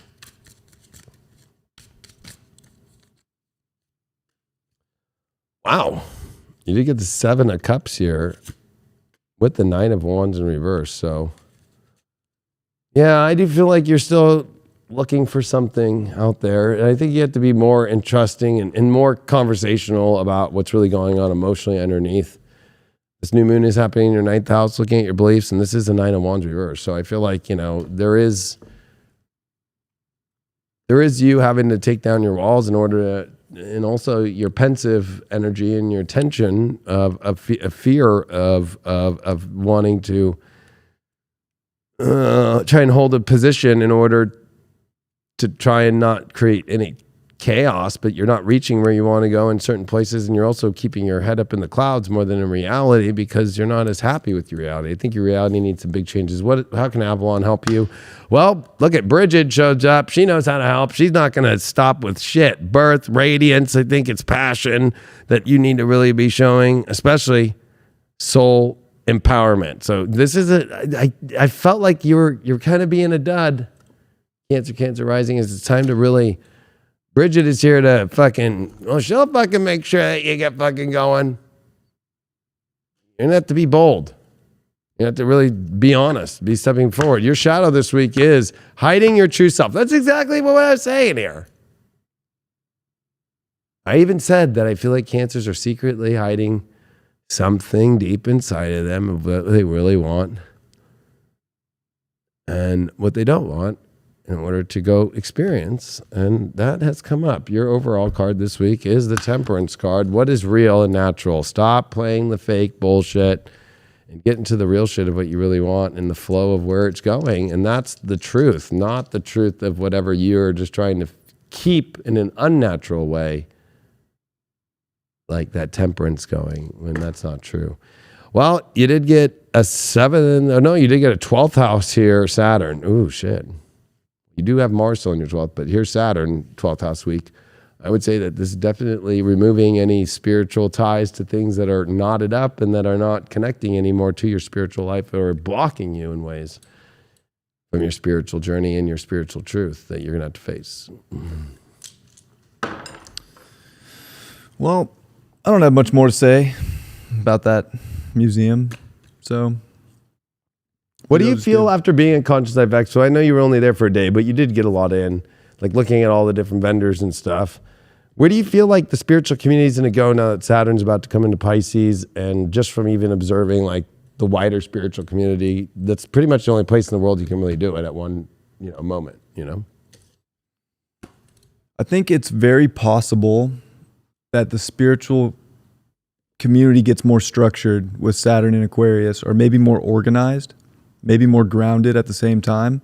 It's almost like there's a potential for a more grounded essence for us to do something special spiritually or move in a direction that, we haven't really been able to go yet. It's interesting having Neptune and Saturn. They're going to meet right at the end and into Aries.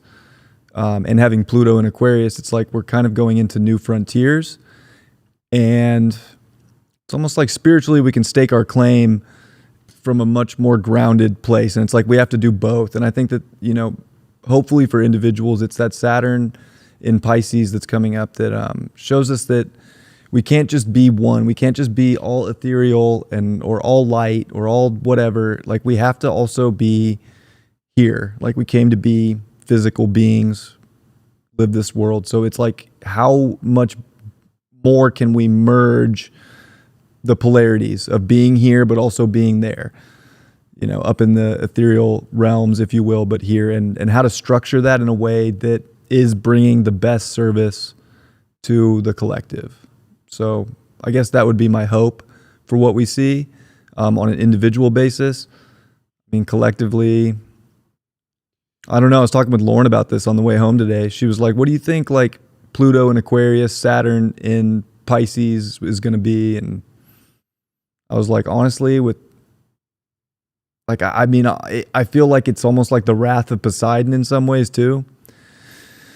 Like really crazy things. And with Uranus still in Taurus and at this last half of Taurus, it's like, wow, it's like we could almost see like some great flood, some crazy action in the oceans, maybe a pole shift. I was like, wow, like things could really shake up and change. And maybe it has to do with the oceans changing in some way. It was kind of something that I was pondering, or like some big, super massive earthquake in the ocean that triggers some kind of crazy water action.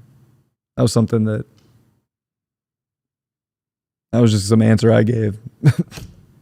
No, I think that you said about the structure part, that's what I felt. I felt like we were all, as a community, being like, you know what, we're all secure in what we're all doing fully.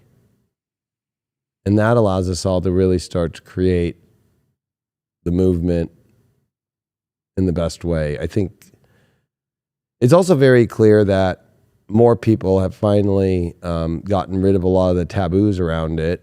Although, when I was packing this morning, and I finally got a security guard and to open up the back gate by the loading dock, one of the, like, I don't know if he was a security guard, he had a mask on, but he looked at all the DJ gear and he went, "Oh, do you play good music on that?" And I said, I hope so. I mean, I DJ. And he goes, "Oh, you don't play that horrible Indian music we have to hear every year?"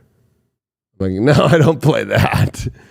So I was kind of like, interesting to hear the first time the workers of the Hilton being like, they don't like the spiritual, like, kind of like drum playing, like, part of it. Really? Yeah. So they like the DJ stuff better. Yeah. And they also, I think, that's the part of the spiritual community that it's not about saying that that's a bad thing, but like in order to, I think, really, especially with religion being, I mean, there was 2 major Super Bowl commercials about Jesus, which who's been saying for the last couple months, like, religious is going to become crazy over these next couple of years and these motherfuckers are going to go nuts. Now you're seeing Super Bowl commercials about Jesus. That's a weird polarity. And then the way that they did Jesus and they did the us highlighted, like all of us are Jesus through Jesus. I think that's actually something he was, trying to teach. Of course, but I'm just saying that the fact that they're promoting it on a Super Bowl commercial as if it's a product to buy. I mean, I think it's a weird polarity because, like, the Grammys was very kind of satanic, with the whole Sam Smith thing, even the halftime show at the Super Bowl. Again, there's a red sort of like wave happening, kind of has that same vibe, some kind of ritualistic, satanic thing. But then yet the commercials are pumping Jesus and Christianity. So I think that's an interesting contrast that's happening in the same event, but in different places. I don't have an answer for why. It's just an observation. Yeah, but it also keeps people in the Jesus story when they go satanic to Jesus, right? And that's a Christian story.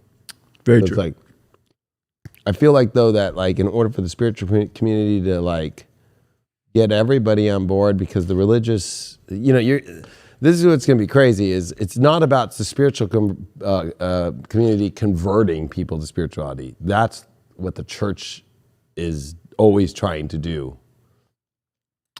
Waking people up allows people to find it on their own without giving them some sort of like conversion talk, You know how like you always get handed like a little mini Bible about how Jesus will change your life kind of thing, or at least a pamphlet.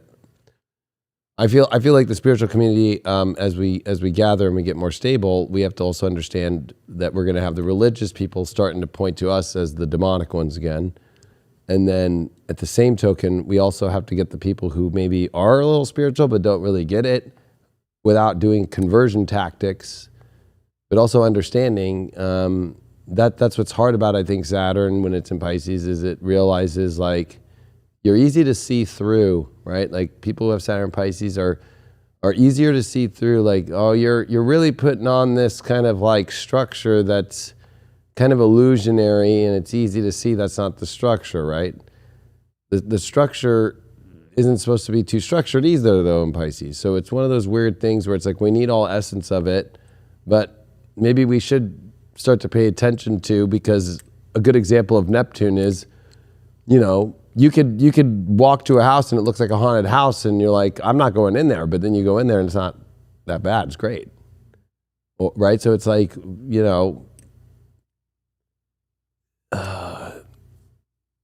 spirituality doesn't have a look. Think of religion. It has a look, right? Like everybody, like if you dress a certain way at the church, you look weird.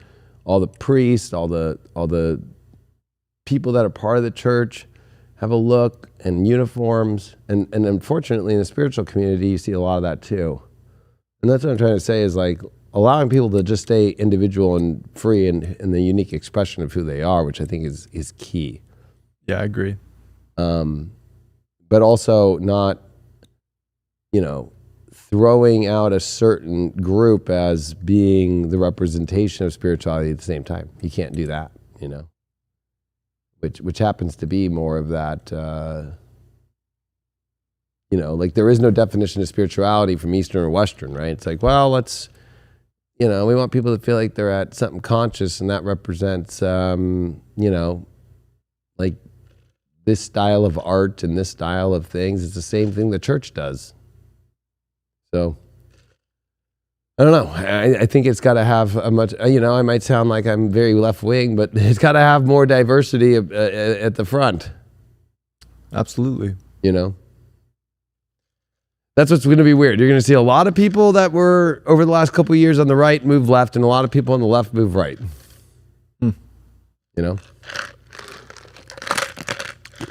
So, who's next? Oh, Pisces risings. Let's see what's going on with Pisces for this week. Pisces, it's your birthday this week. You got a new moon in your sign by this Sunday. Woo! Let's see what's going on with you. Hold on one second. With you this week. Big week. Finally, getting out of Aquarius. I know it has been a long 3 years. Whew. Just don't sabotage.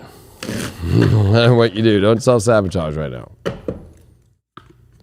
You have the 9 of Pentacles here with the 4 of Swords. I feel like, this is about feeling confident in yourself and feeling secure in yourself and knowing your value and knowing that you know how to attract things, but you got to be secure within your value and your beauty and yourself and know how to attract.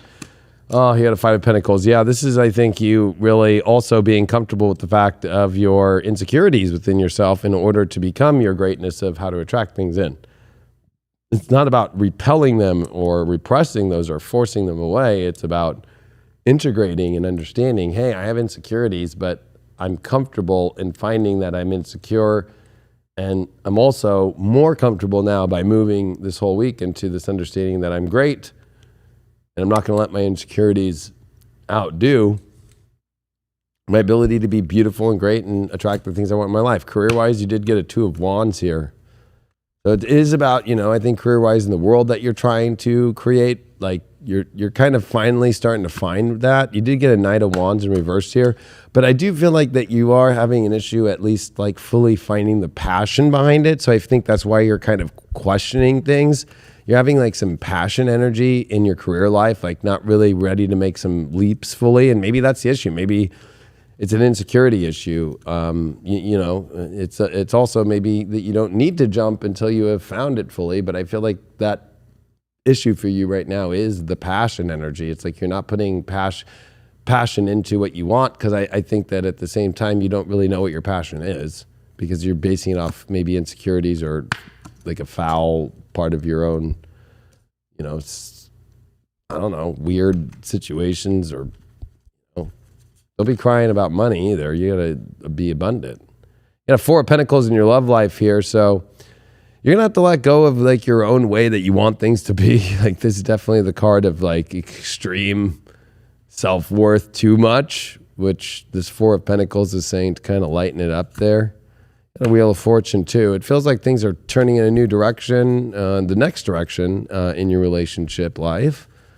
And one where I think that you need to stop holding on to a certain outcome in a certain way for things to be. I think that you'll find better energy in your relationships right now by just like letting things be as they are and seeing where they go. The Empress reversed. Yeah, I feel like because on the other side of that wheel is like you don't want it to be something not great, especially that you got the lower understanding of the Empress with the 9 of Pentacles. I feel like this is where it's like, if you're able to just let things go and turn and honestly be understanding you're great, not letting your insecurities cause any problems, because you don't want that to come into your relationships. You don't want that to keep coming in your career. On the other side, there'll be nothing if you're showing up with holding on to too much, which is very 5 of Pentacles. You got 4 Pentacles that's right before it in reverse. So I feel like relationship-wise can go really good if you just stop trying to have it a certain way and let go of your own rigid belief systems. Just overall, we got a King of Cups here with the Star card. So yeah, I feel like you're going to find a much better emotional life right now this week, and security emotionally in yourself, and this feeling like you're finally finding this new direction and guidance that's showing up from the universe this week. But I feel like it's going to be dealing with getting rid of those insecurities, being comfortable within yourself, finding passion in your career, and also stop trying to kind of hold to where you think the relationship has to be, and stop being and trying to control the wheel of how it's all going, of yourself and others at the same time too.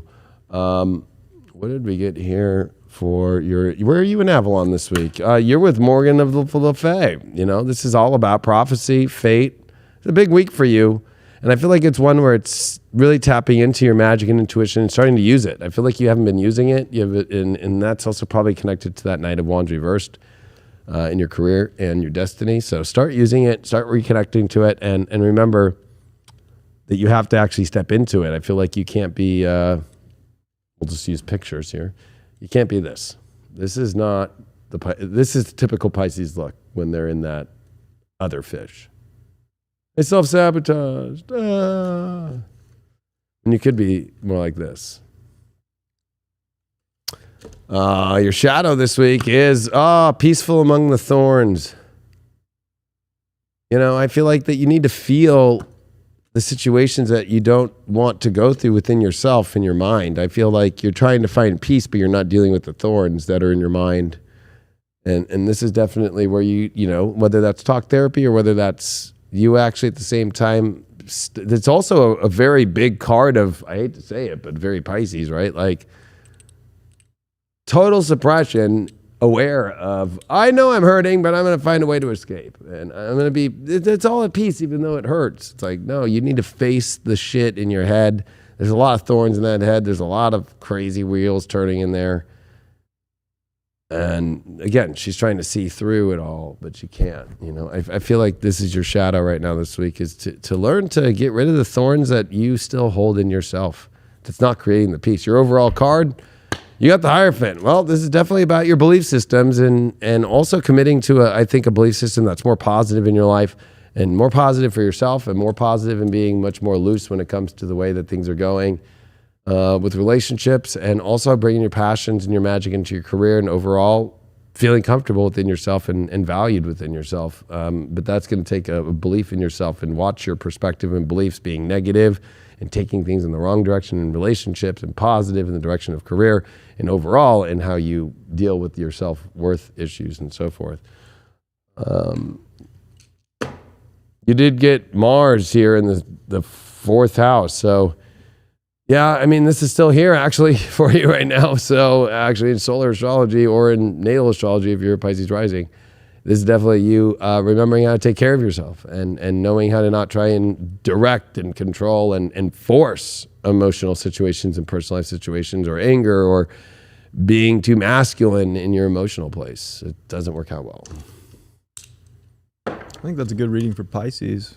I think that's like exactly what Pisces need to hear in a lot of ways. Self-security is so important, to embrace your magic. So remember that. I was going to ask you, so at CLE as well, you know, it was really interesting because I saw a lot of, you know, there's still psychics around, which I love. You know, astrology is being represented, but it's kind of interesting, like booth-wise, it's not so much. But, you know, there was a lot of tarot card deck places with lots of different like oracle cards, tarot cards. There was a lot of cool innovations for healing, like contraptions and objects. And then, of course, you know, crystal stores and stuff like that haven't gone anywhere. I'm wondering if you think that in this next phase that we're coming into, with Pluto and Aquarius and Saturn here coming into Pisces, if, you know, we'll actually maybe see a shift in what we're going to start seeing in the community, if like we're going to see it change. So we talked about the structure of it, but like, do you think there's going to be something maybe coming back that we haven't seen for a while? Like, do you think, like I was thinking, like, I don't see anybody with a magic ball anymore, you know, or a crystal ball, or I don't see, like, it's kind of gone like really high tech new age and kind of like galactic light kind of thing. But do you think that there'll maybe be kind of like a recorrection here and maybe bringing it to much more of a human level? Because some of the stuff, I felt bad. There was like Chinese Chinese like herbal and acupuncture, and like nobody was walking to them. And I felt bad for the couple. So I walked and said hi and wanted to just understand, you know, some more Chinese herb stuff. It was like trendy is the only thing that people were trying to follow, if that makes sense. Like the way that they dress and the way that they look. I feel like people are trying to look almost more the same than ever, you know? Yeah. I mean, I hope so. I would say that something I've observed recently, and I noticed it at Conscious Life Expo too, and I ended up actually getting a reading from a palm reader. I feel like palm reading. Oh, you did? I did. I feel like palm reading's coming back. I feel like I've just been seeing it more. I wouldn't be surprised if more and more people start learning it, using it, getting it. I saw some cool stuff with it too, where you can actually see your natal chart on your palm. Right. So you can really like, it's all right there. So interesting. Maybe that's part of the human element that might come back to that realm. Not that it ever left, but I do feel like it kind of got overshadowed for a little while, and maybe still does by some of these fancy contraptions that are out there now, or what's trendy. But I don't know. There's something about, you know, our human and our hand that I think could be very interesting. We might see more of that possibly. Yeah, and I think it's also like the way that it looks, like the way that the banners are, the way that people dress. Like there's this like white gold thing that's like becoming like the norm, if you notice, like with all the like vendor booths, and then like the ones that stand out to me are the ones that are not, that are doing their own thing, you know? It's kind of interesting to, I don't know, we'll see. Oh, Leo rising. Talking about gold and expression of oneself, uniqueness.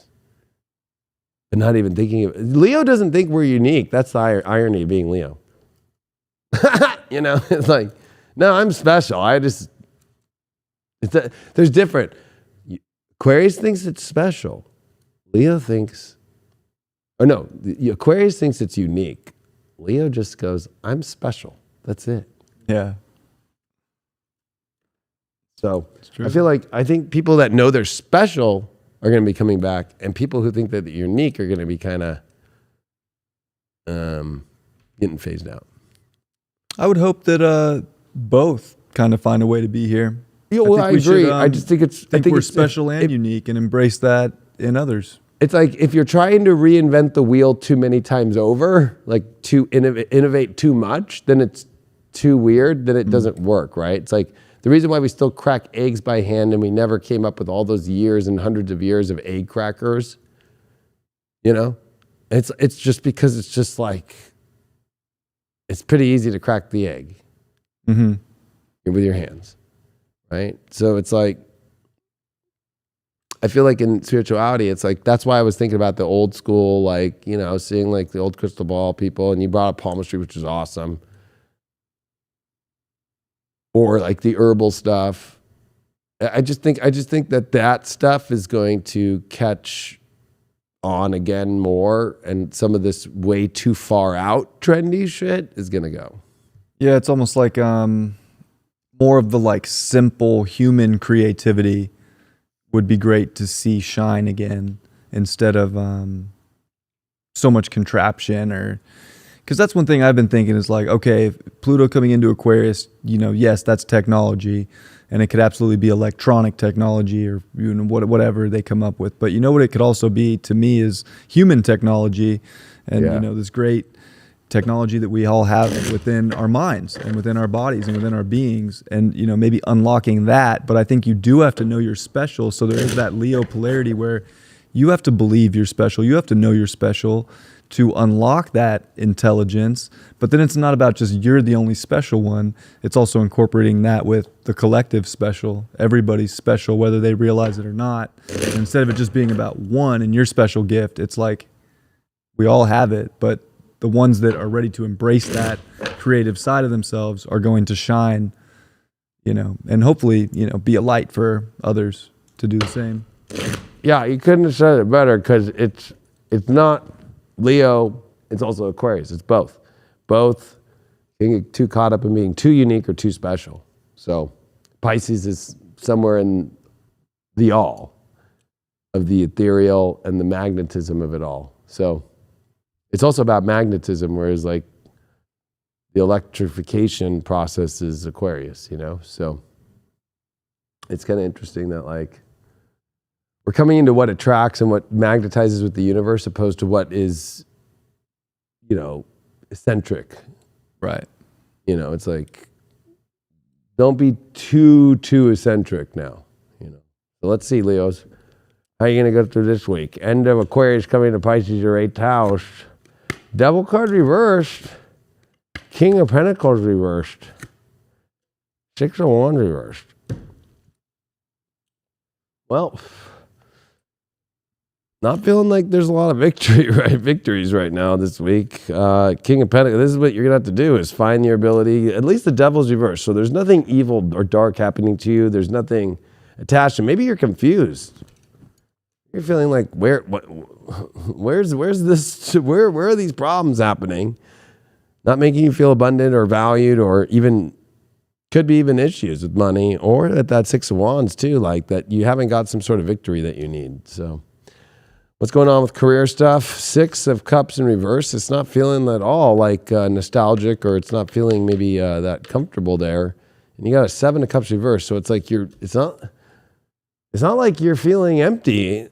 I feel like this is a weird week where you're trying to find what the fuck is going on. It's almost like things are not working the way that you would want right now overall, and in areas where you usually are pretty solid in, and that you usually have your normal victories in. But this could be trying to unearth an understanding that it's nothing evil. It's also, maybe you also paying attention to, because the other side of the Devil reversed is maybe that there's a lack of passion about certain things.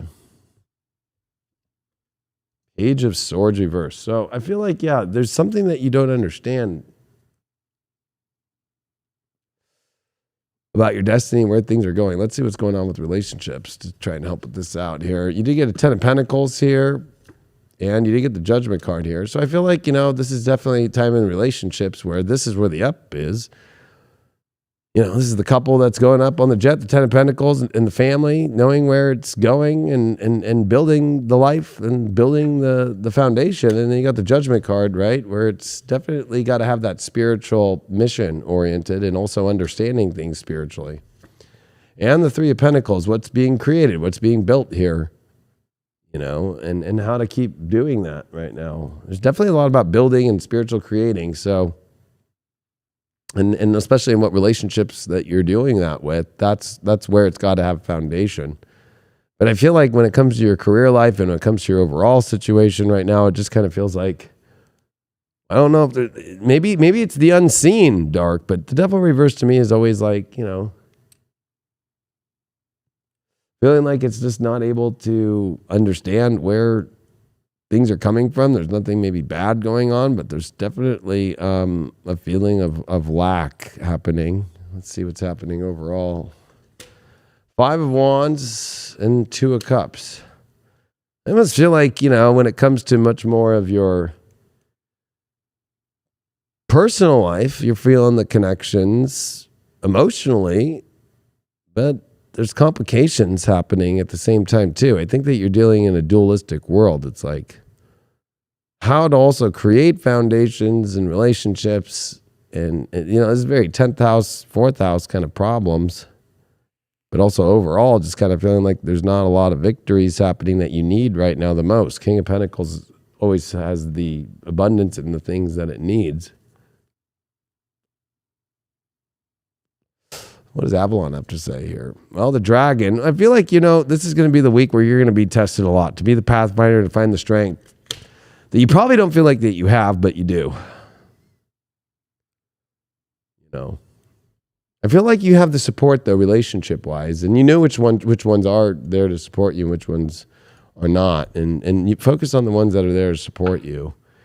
Queen of my world, that's the shadow. I think that, you're dealing with the shadow that you really don't have control of your world as much as you thought you did.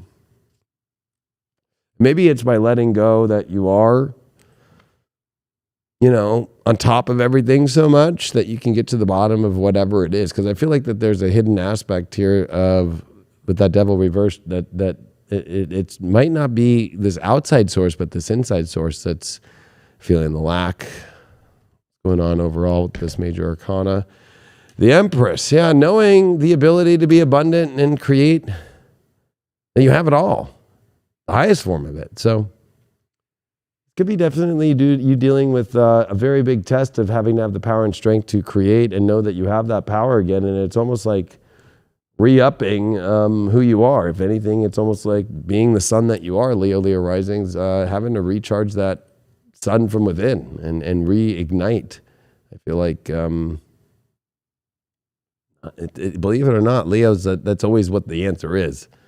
But it also at the same time is always the hardest thing. It always comes down to that answer no matter how much you go through things.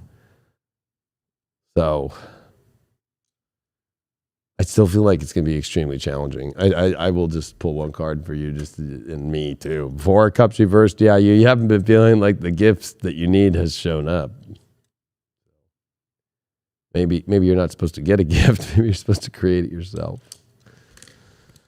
You got third house here, Saris. Wow, learn to mother your thoughts in a better way, and also know here that don't start creating kind of the lack energy in your mind about not being nurtured in the way that you want to or cared for in yourself, and making sure that you have caring thoughts and not thoughts that are getting rid of the ability to take care, to where you're not tripping out and having lack energy or having to work harder and in crazier places. Yeah, I think that goes for a lot of us too. Remembering that we really have to come back to our own creative potential. We can't always rely on something to show up with the gift or the inspiration. We got to remember to come and figure out how to drive that energy forward in our own lives and use it potently. Even when it feels like it can't show up, or there's blocks, or there's some opposing factor or force, It's always just showing us how we can adapt and change or create differently, and remembering that that's, perfectly fine too. Mix things up, try something different within yourself to get maybe the desired outcome that you might be looking for. I agree. The other thing I was thinking about Conscious Life Expo was, it was crazy because I feel like, there's two worlds, right? I thought of the Super Bowl and all the news happening, and especially as being with Jimmy Church and George Norrie's there, and all the UFO stuff is starting to come out in the mainstream news, and us shooting down unidentified objects and all this shit. And it was crazy because there was just a lot of people wanting to understand about it. But I think it was interesting seeing this kind of new Earth energy of just it was I didn't even feel the other side of the universe, which is, to me, the other side of the universe is this world that was watching a Super Bowl. And in that world, or even in those stories, that's what's weird. Yeah. It didn't even exist. I didn't even know who won the Super Bowl until 3 a.m. Yeah, it's not that important. Yeah, and I had forgot that it was going on. Because there's way that was more the first year, stuff. though. You usually know, or you want to at least check your phone. It just wasn't there. It was weird. I don't know what time Super Bowl started, but my lecture started at 6 p.m. So I thought it was kind of interesting reflecting back. I was doing my lecture on prophecy and astrology, and there was no more room. They wouldn't let more people in the room. They pushed away hundreds of people, like, sorry, you can't come in. Same for Bashar, he was full. It was weird because I was also in the room next to Bashar at the same time. And I was with him it was the same thing in 2013 in Lightning in a Bottle. And I'm like, just so weird. I just was like, of all the people in the world to do spirituality at the same time during a Super Bowl was Bashar. And then there was another panel going on that had a bunch of awesome people. And so it was the most packed, and it was the hallway with all the main rooms of all the lectures and the workshops and the panels. And it was like thousands of people in this little hallway. I mean, it was like,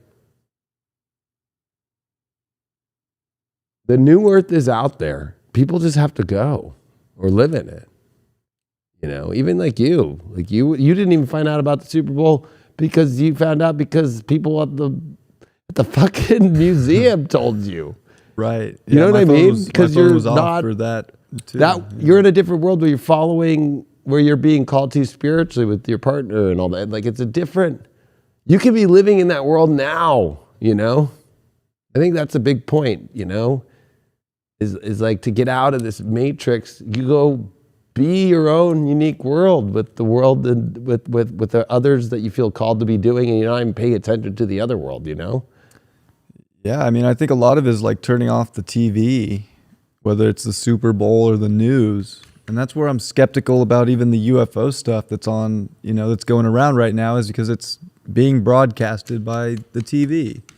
And I feel like if there's one thing we can all like look back over the last 3 years, is that thing hasn't really provided us with much fact.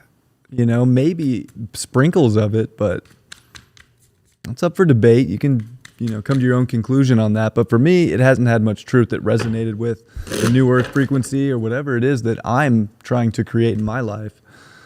So I wonder, like, right, like, is this actually aliens? Is this actually what everybody wants the disclosure to be? Or is this just AI or some kind of hologram or some kind of just story playing tricks on us to keep us paying attention to what they want us to, when there's a whole new world, or a whole new earth, a whole new frequency that we can be creating if we're not so sucked in and attached to whatever it's telling you to be sucked in and attached to. Yeah.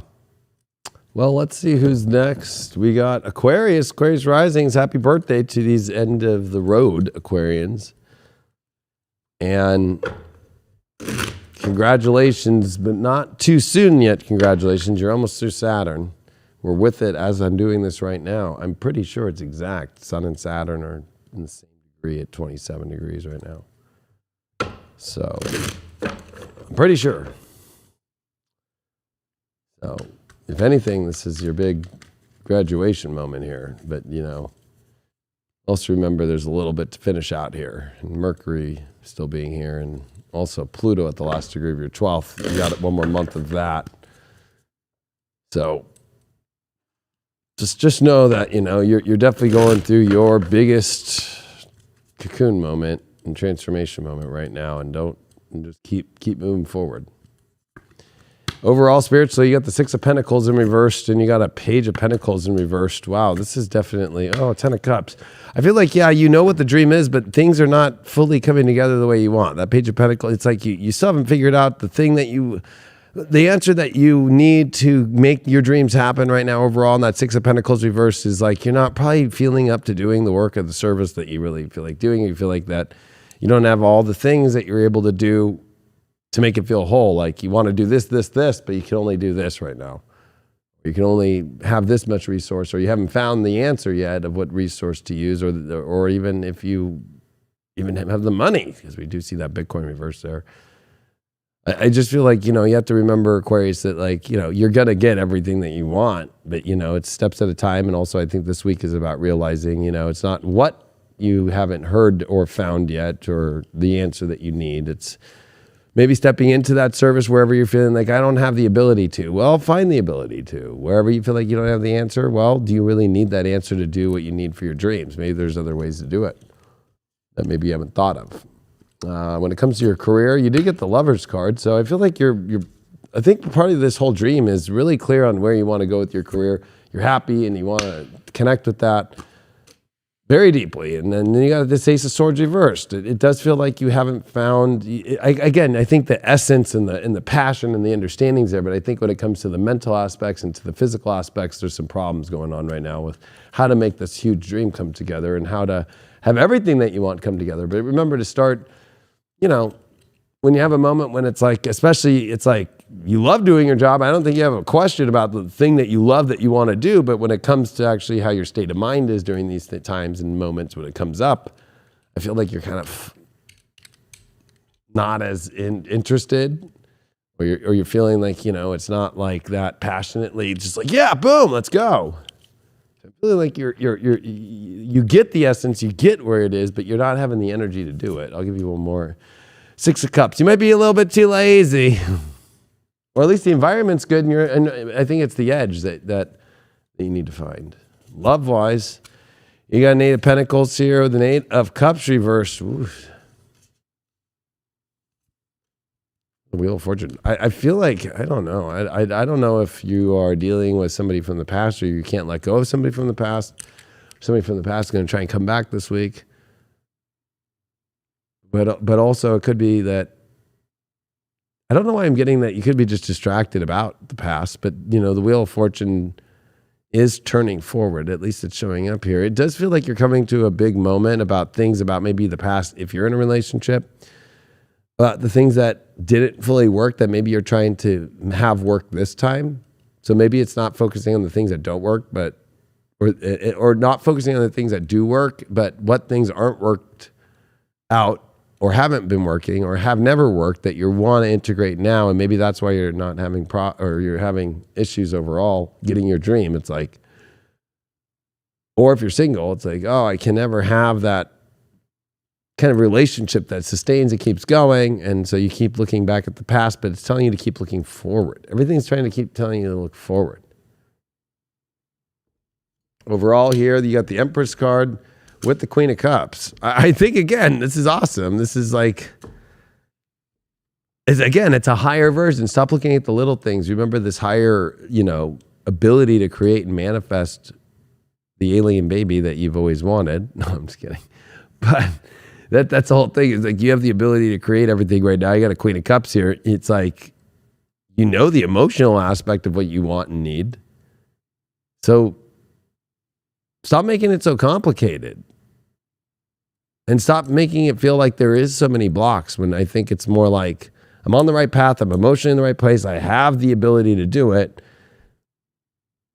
Why don't I just start doing it more? Instead of finding like these little tidbits and these little odd little things that are really getting in the way. Where are you in Avalon this week? Well, you are Lancelot this week. It's definitely time to have that big chivalrous moment, that devotion. That's what you need, right? It's also romantic. It's the heroism that's needed. Lancelot's coming here. Time to the great night, the night that is the night of all nights. It's time to step into your power. I always think it's so funny. It's the 23rd card in this deck in my past life. Shadow. Calling the storm, man. I feel like that, things are too good for you right now. Don't be trying to call in a storm to kind of bring the edge back into your life. Aquarians like to do that. When things start to feel like they're out of control, they almost feel like, oh, I can grip control again. Don't do that. There's nothing to call a storm to. There's no problems. They're small, tiny, and insignificant to what's really going on. Your overall energy for the major arcana is, well, I pulled 2 accidentally, but you did get the Emperor, and it is your birthday finishing the High Priestess. Use your intuition of what where you're going, and you will succeed, and there should be no other doubt in your mind. Stop the doubts, know the intuition, it's happening, it's there, and know that is confirmation instead of tripping out and questioning too much. You got the 10th house sun. Again, the destiny is happening, and also keep being not only just strategic, but keep staying and keep moving forward. Don't hesitate. Keep being a boss and keep moving it in the direction. You have the passion, the energy, the everything. I think it's just I'll be honest, I just think it's your own weird shit. Usually is. You know, it's funny. I had a pretty long conversation with an Aquarius at Conscious Life Expo that I feel like that reading was like dialed into. And maybe, you know, this individual is really holding down the Aquarian frequency, but it was like so much creativity, so many ideas, but just didn't have the drive to put that into like play and to actually do the things to get what he wanted. So it was very interesting to see that reading and to have that conversation. And I think that's a good reading for Aquarians to really realize that you can have what you want, but you have to put the effort in emotionally and physically. And it can't just be all mental, like all these amazing ideas in the mind have to, you know, channel through emotions and your body and actually come grounded at the same time and real. So. Yeah, Ronald Reagan was an Aquarius, and he figured it out. Who was? Ronald Reagan. Oh. Abraham Lincoln. Yeah. You know, great ideas, but we're willing to show up, even though they were the weirdo, the old ones that everybody was like, I don't know, they're too old, and they're too weird, and they're too this, but nope, then everybody loves them. You know? Right. So it's like putting yourself out there instead of just putting yourself out there in a sales tactic form. You know, Pisces' second house is the weirdest place, I think, for Aquarius, because it's like it's delusional to have to sell yourself. Aquarius is already so unique to where it's like just be it and do it. And I think that's the hard part for the sixth house for Aquarius. It's like Cancer, it's like laziness to do the work, like not wanting to actually like do the like construction of it fully. When you do that, you can start creating the most things. And I feel like Aquarians always get to a certain point. I mean, I can say because my dad was an Aquarius, so it was like, well, you made The Office, Pops, but you got, what is The Office making on top of it? How much more does it go? You know, like, oh, you got that. Like, you know, you got to keep going. You got to keep, you know, there's so much to keep doing out there. I think as a double Leo, it's like Capricorn, sixth house. We teach Aquarians like, hey, like I'm out. Go look at my story. 6:27 a.m. this morning. I was fucking still strapping fucking shit to the truck and fucking moving it all. And fucking look at my fucking hands. You know, I got fucking calluses on my hands, and they always are here because I'm nonstop working. These are literally the calluses on my hands. Working. And when anybody says, "Oh, Leo King's just a pompous ass motherfucker who doesn't do shit," it's like, no, fucking work. So you know. I didn't just do a panel yesterday. I just didn't do fucking not only a lecture or be part of the whole thing and talk to everybody, but also loaded everything up, loaded a truck, drove it here and filmed a video, and I'm doing the show and doing it all in 24 hours. It's just one of those things where it's like, you know, Aquarius, you've got it.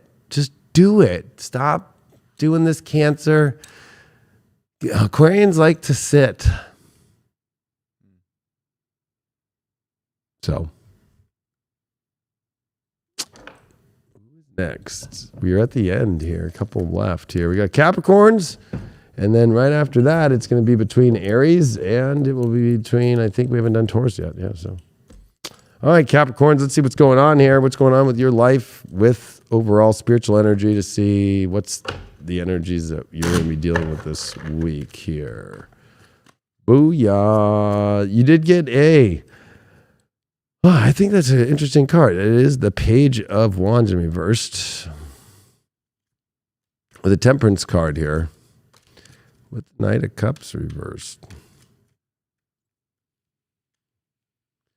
You know what? I don't think this is bad. I think the Temperance card's holding it all together. I think it's like, hey, stop tripping out in your mind that maybe things aren't exciting as it is. Maybe things have been exciting, and then this week it feels more smooth and more, you know, it's smoothing things out, especially with that Knight of Cups that's stopping. It kind of feels like it's been a very forward emotional movement, but the Temperance card's here stabling things out. So it might not feel as exciting, and that doesn't mean things are going bad. It just means things that are stabilizing. It's been moving. Let's see what's going on in your career life. You got a King of Swords in reversed here with the Wheel of Fortune here. It is in reverse. So I do feel like not overthinking things this week about what you're doing and how your career is. The Wheel of Fortune also trying to control your fortune too much about your career in a certain way. Let go.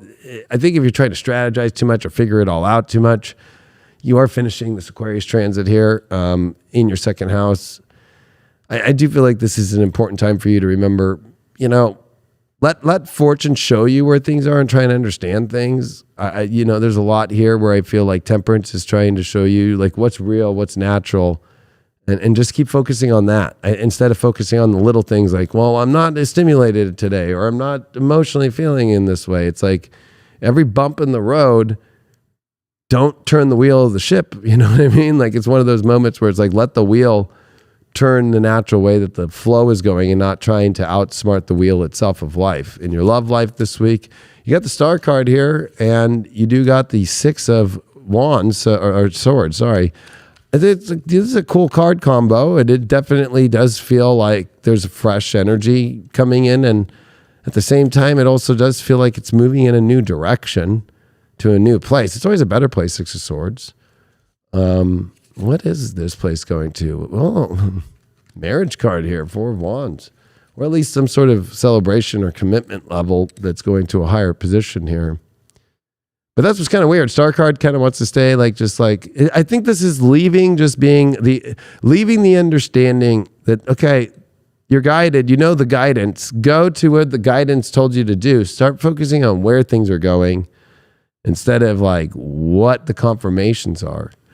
And actually go to the celebration place, like where it also has to have, what's the meaning of all this? So I think it's leaving this kind of energy of understanding what the guidance has been, going towards where the guidance says to go. And where is it? Are you getting married? Are you doing this? Are you doing that? Where are you going?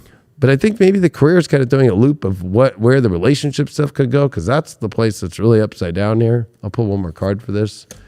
Oh, yeah, and a 6 of Cups reverse. So I feel like work is kind of the weird spot for you in the big way. You got a King of Swords reverse, a Wheel of Fortune reverse, and a 6 of Cups reverse. So it feels kind of uncomfortable and maybe trying to adjust the ship every moment here. But I say let go of the wheel and just see where it fucking goes. You don't need to understand it all. I feel like that's almost maybe conflicting certain things here in the natural flow. You got a Justice card reverse here, and you did get the King of Wands here in reverse. So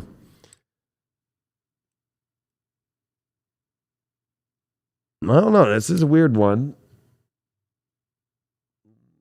I feel like your relationship life is where to focus on in the positive. That's where it's really positive. I feel like everything else is kind of trying to adjust to relationship aspects or what you want to do with your relationship. So it's kind of a needing to find the balance in the other parts of your life, and also where your true happiness lies outside relationship situations and so forth, or what you want in relationships.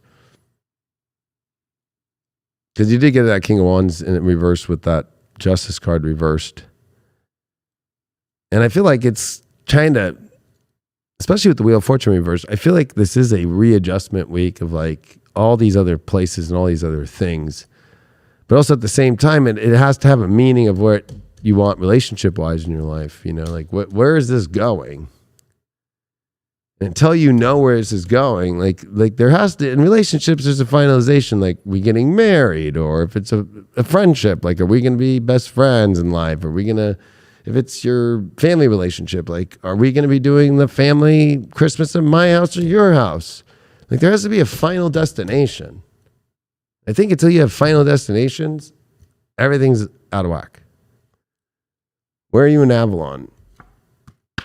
Well, the White Spring. Well, this is that energy that is coming through to try and bring you that healing energy and protection and gratitude.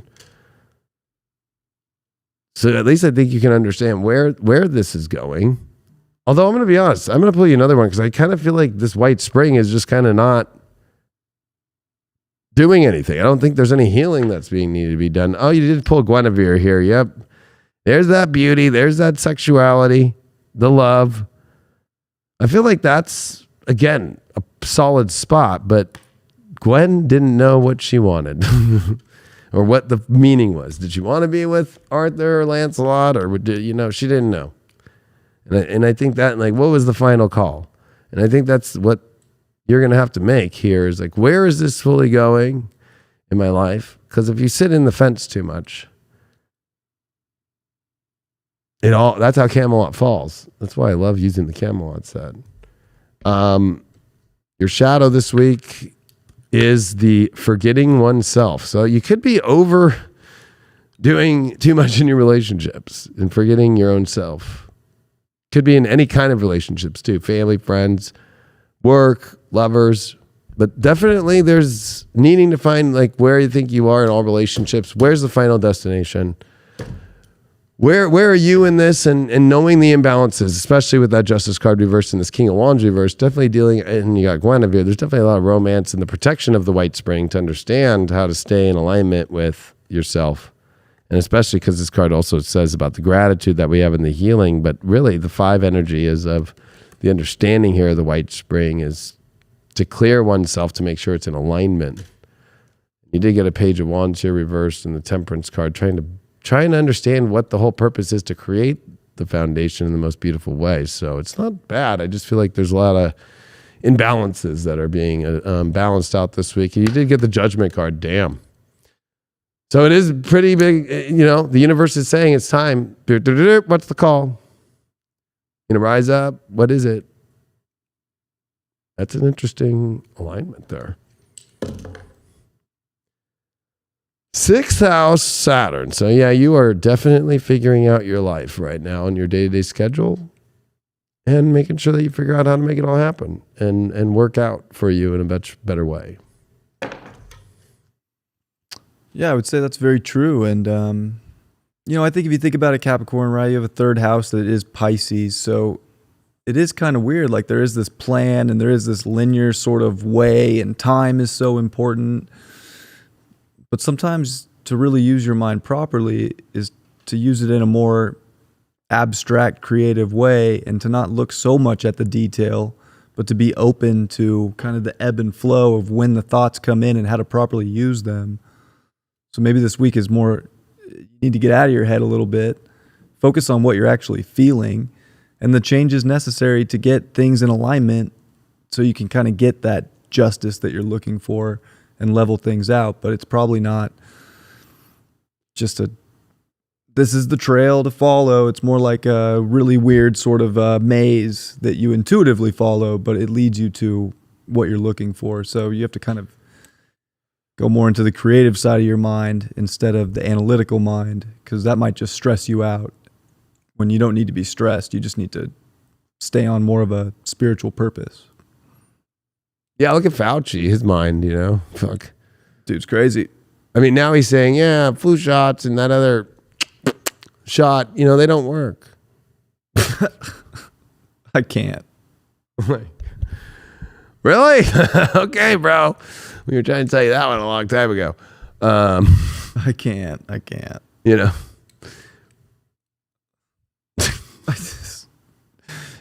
Who's it going to be, Taurus or Aries? I don't know. Let's see here. It's Taurus. Oh. Taurus rising. The Aries are going to be last. I think they were last week. All right. Let's see what's up with the Taurus risings.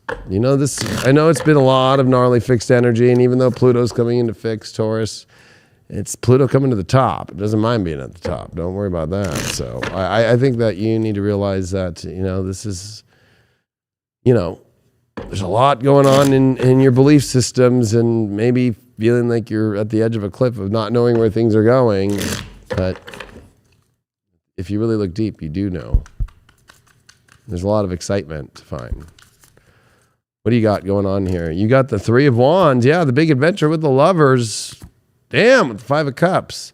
I feel like, yeah, everything that you don't want to do and everything that you really want to do in your life, you are totally willing to go on the adventure for, but I feel like you just don't know exactly how that's going to happen.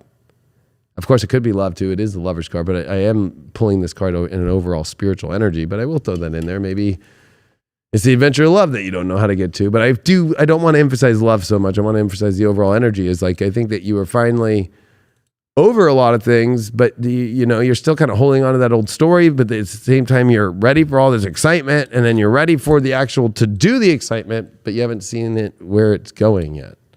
When it comes to your career, you got an 8 of Cups here, 7 of Wands reversed. Well, it doesn't feel like you are definitely, there's something that you definitely, whatever you've been doing, you're not wanting to do that anymore. You're wanting to find something where you want to go now, something new. Yeah, you look at that. You're even saying, fuck this. You're definitely overdoing whatever you've been doing. Something needs to change here. You're ready for a new adventure. Love life, you got the 10 of Cups reversed, the Moon card, 10 of Wands. Well, number one, I will say, and it's kind of a joke, but I actually love this deck because it's so true. It's like anybody who's just too much heaviness and too much vampire energy and pulling away, making you feel like you're having to do too much, don't deal with. And I hope that you're not that person to another, because the Moon card there's definitely a lot of underlying emotions here that need to come up, because the dream's not happening. The 10 of Cups reversed is feeling like it's not happening, even though it is right there. So I feel like it's the emotional aspect. I feel like it's underlying, what's becoming too heavy for you, or where you're maybe becoming too heavy on people, or not putting enough effort in, or they're not putting enough effort in, or not showing enough emotion, or showing too much emotion that becomes too heavy on people, or people showing too much emotion on you. What's that final outcome for that? Oh, judgment reversed. Yeah, I feel like, I always say you just start with yourself. So, are you showing up to the callings, especially in your romantic life? But I think overall of what you really want. That also means your love life too. Overall, like what you're going to see this week, 3 of Pentacles here with the World card reversed. Well, you got to build with others, and you need to create things with others, and you need to find what the project is that you really want to do with your life here. That World card reversed is still in between worlds. So I feel like, you got to start making some sort of choice here. I hope we can get some sort of clarity here, because I feel like, you did get King Arthur, which unfortunately he saw the things. He was one of authority and power and got all the power, but didn't know how to use it and was too afraid to use it. Shadow. You're thinking that you're fated to always suffer. And that's the problem. I think that you're fucking up everything in a way, but not fucking it up, because you're really not moving into the things you really want to fully, because you think you're going to go suffer, or you have the power, but you don't use it, or you wait till the last second, or it's just like, this is where you need to put more emphasis on what you're doing and how you're getting it, and that it's all right there for you to do. Your major arcana is the Sun upright. I mean, I don't know what to say, except this is a great card, and this is about the true essence of yourself, rising like the sun does every day.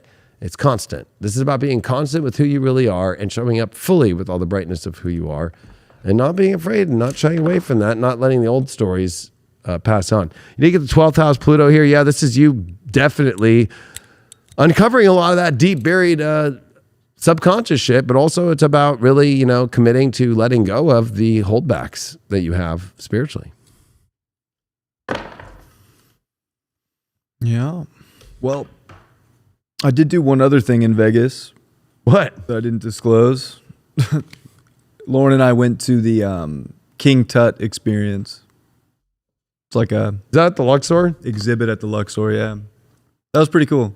That was the best like Egyptian sort of exhibit I've ever been to, for sure, with the information. And I found out that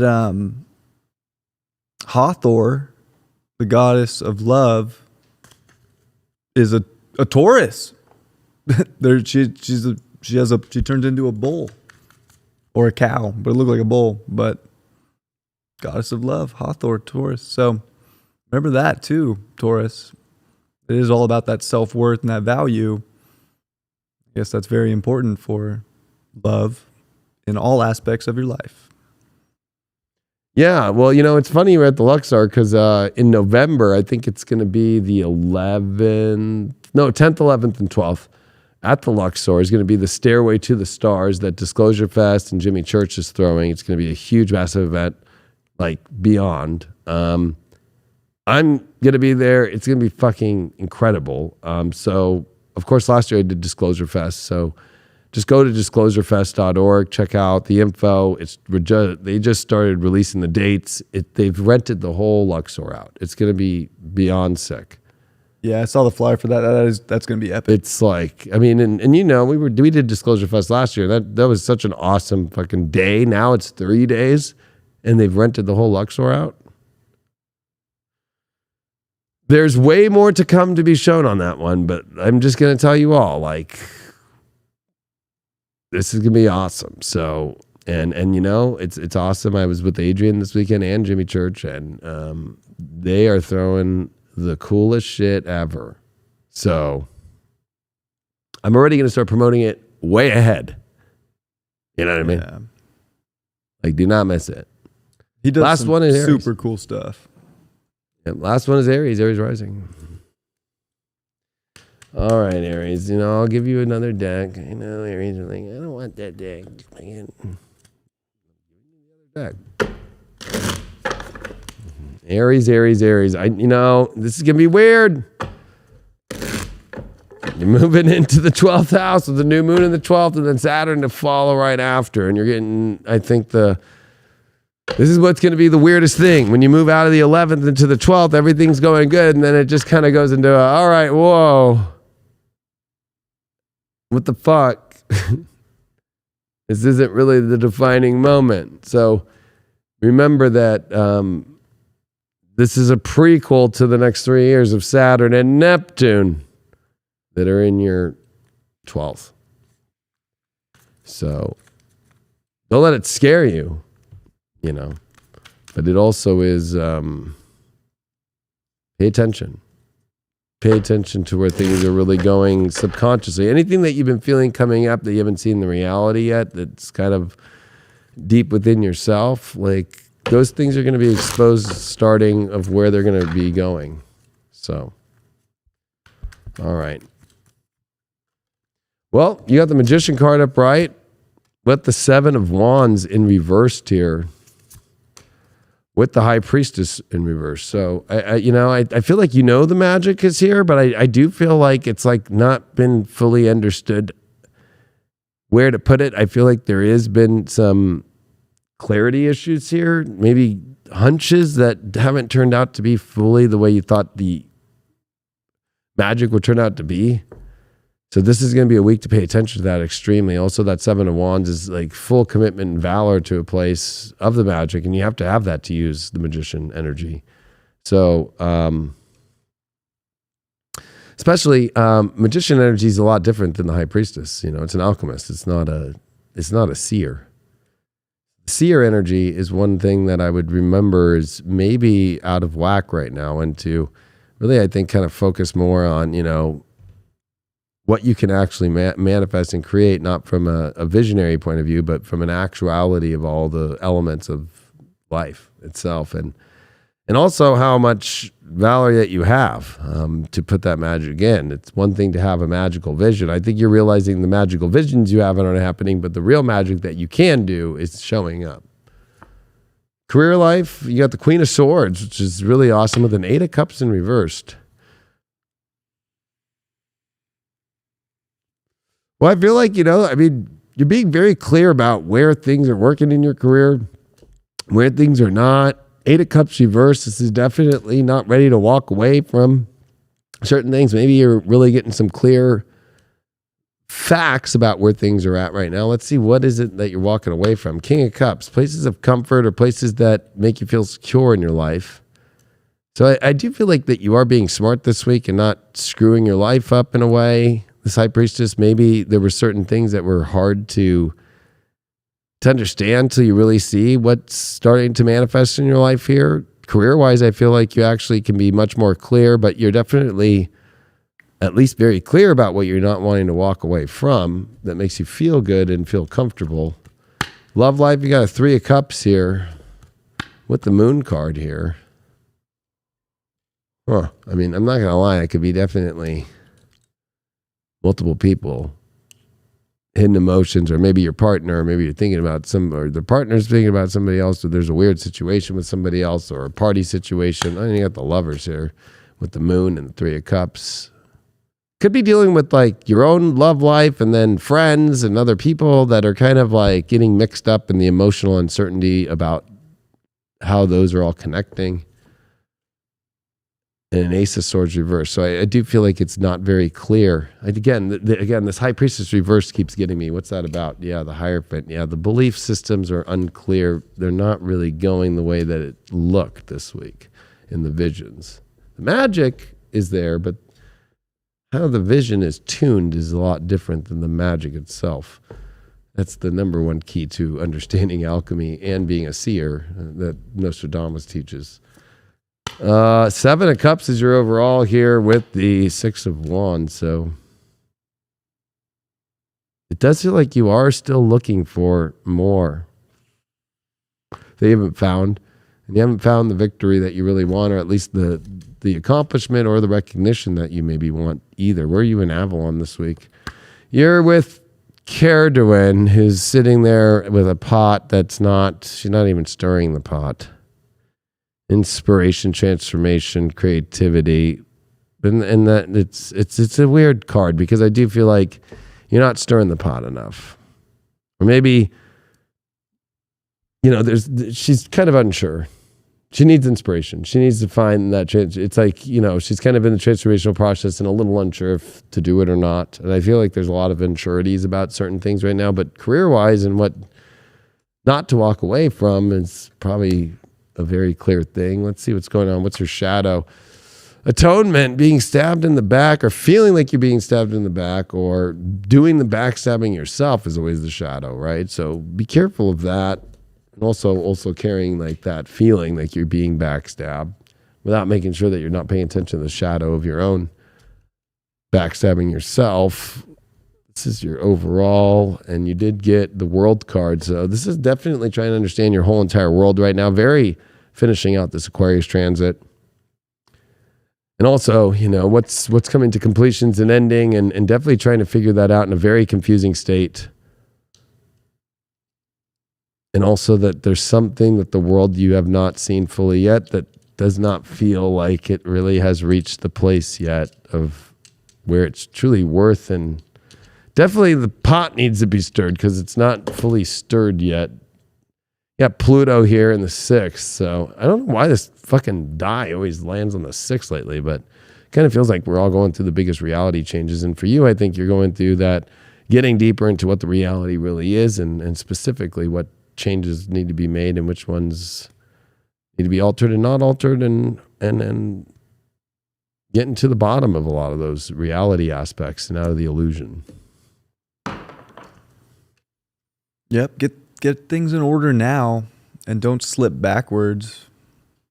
I think that's going to be important for you, Aries, is realizing that cycles have completed and you don't have to go back and repeat those. They're done. You graduated. So keep moving forward, use your imagination, but stay present, stay forward, and, don't get mad when you get pulled last on this show. You gotta be patient there too. So maybe there's a little bit of a patience aspect too that comes with being in the flow instead of trying to always force things that might get you a little too stressed out too, that you don't need to worry about.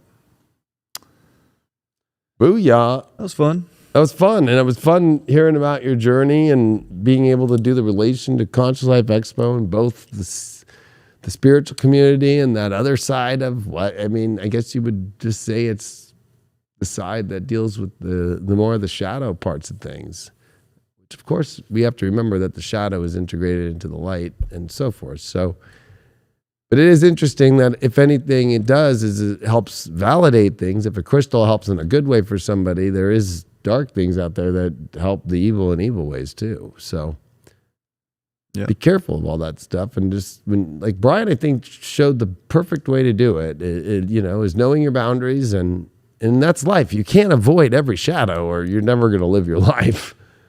It's about knowing how to go, okay. I know this is a shadow I'm walking in through, but I'm not going to fully participate in a way that's going to compromise who I am and myself. And I think that's the most important thing. And also to not be afraid to step into the light when there's things that are there to help us to where we can receive. That's the irony is we're always more attracted to receiving the things that are the things that we might not want. And we're too afraid to receive the things that we really do. Exactly. That's always the weirdest part.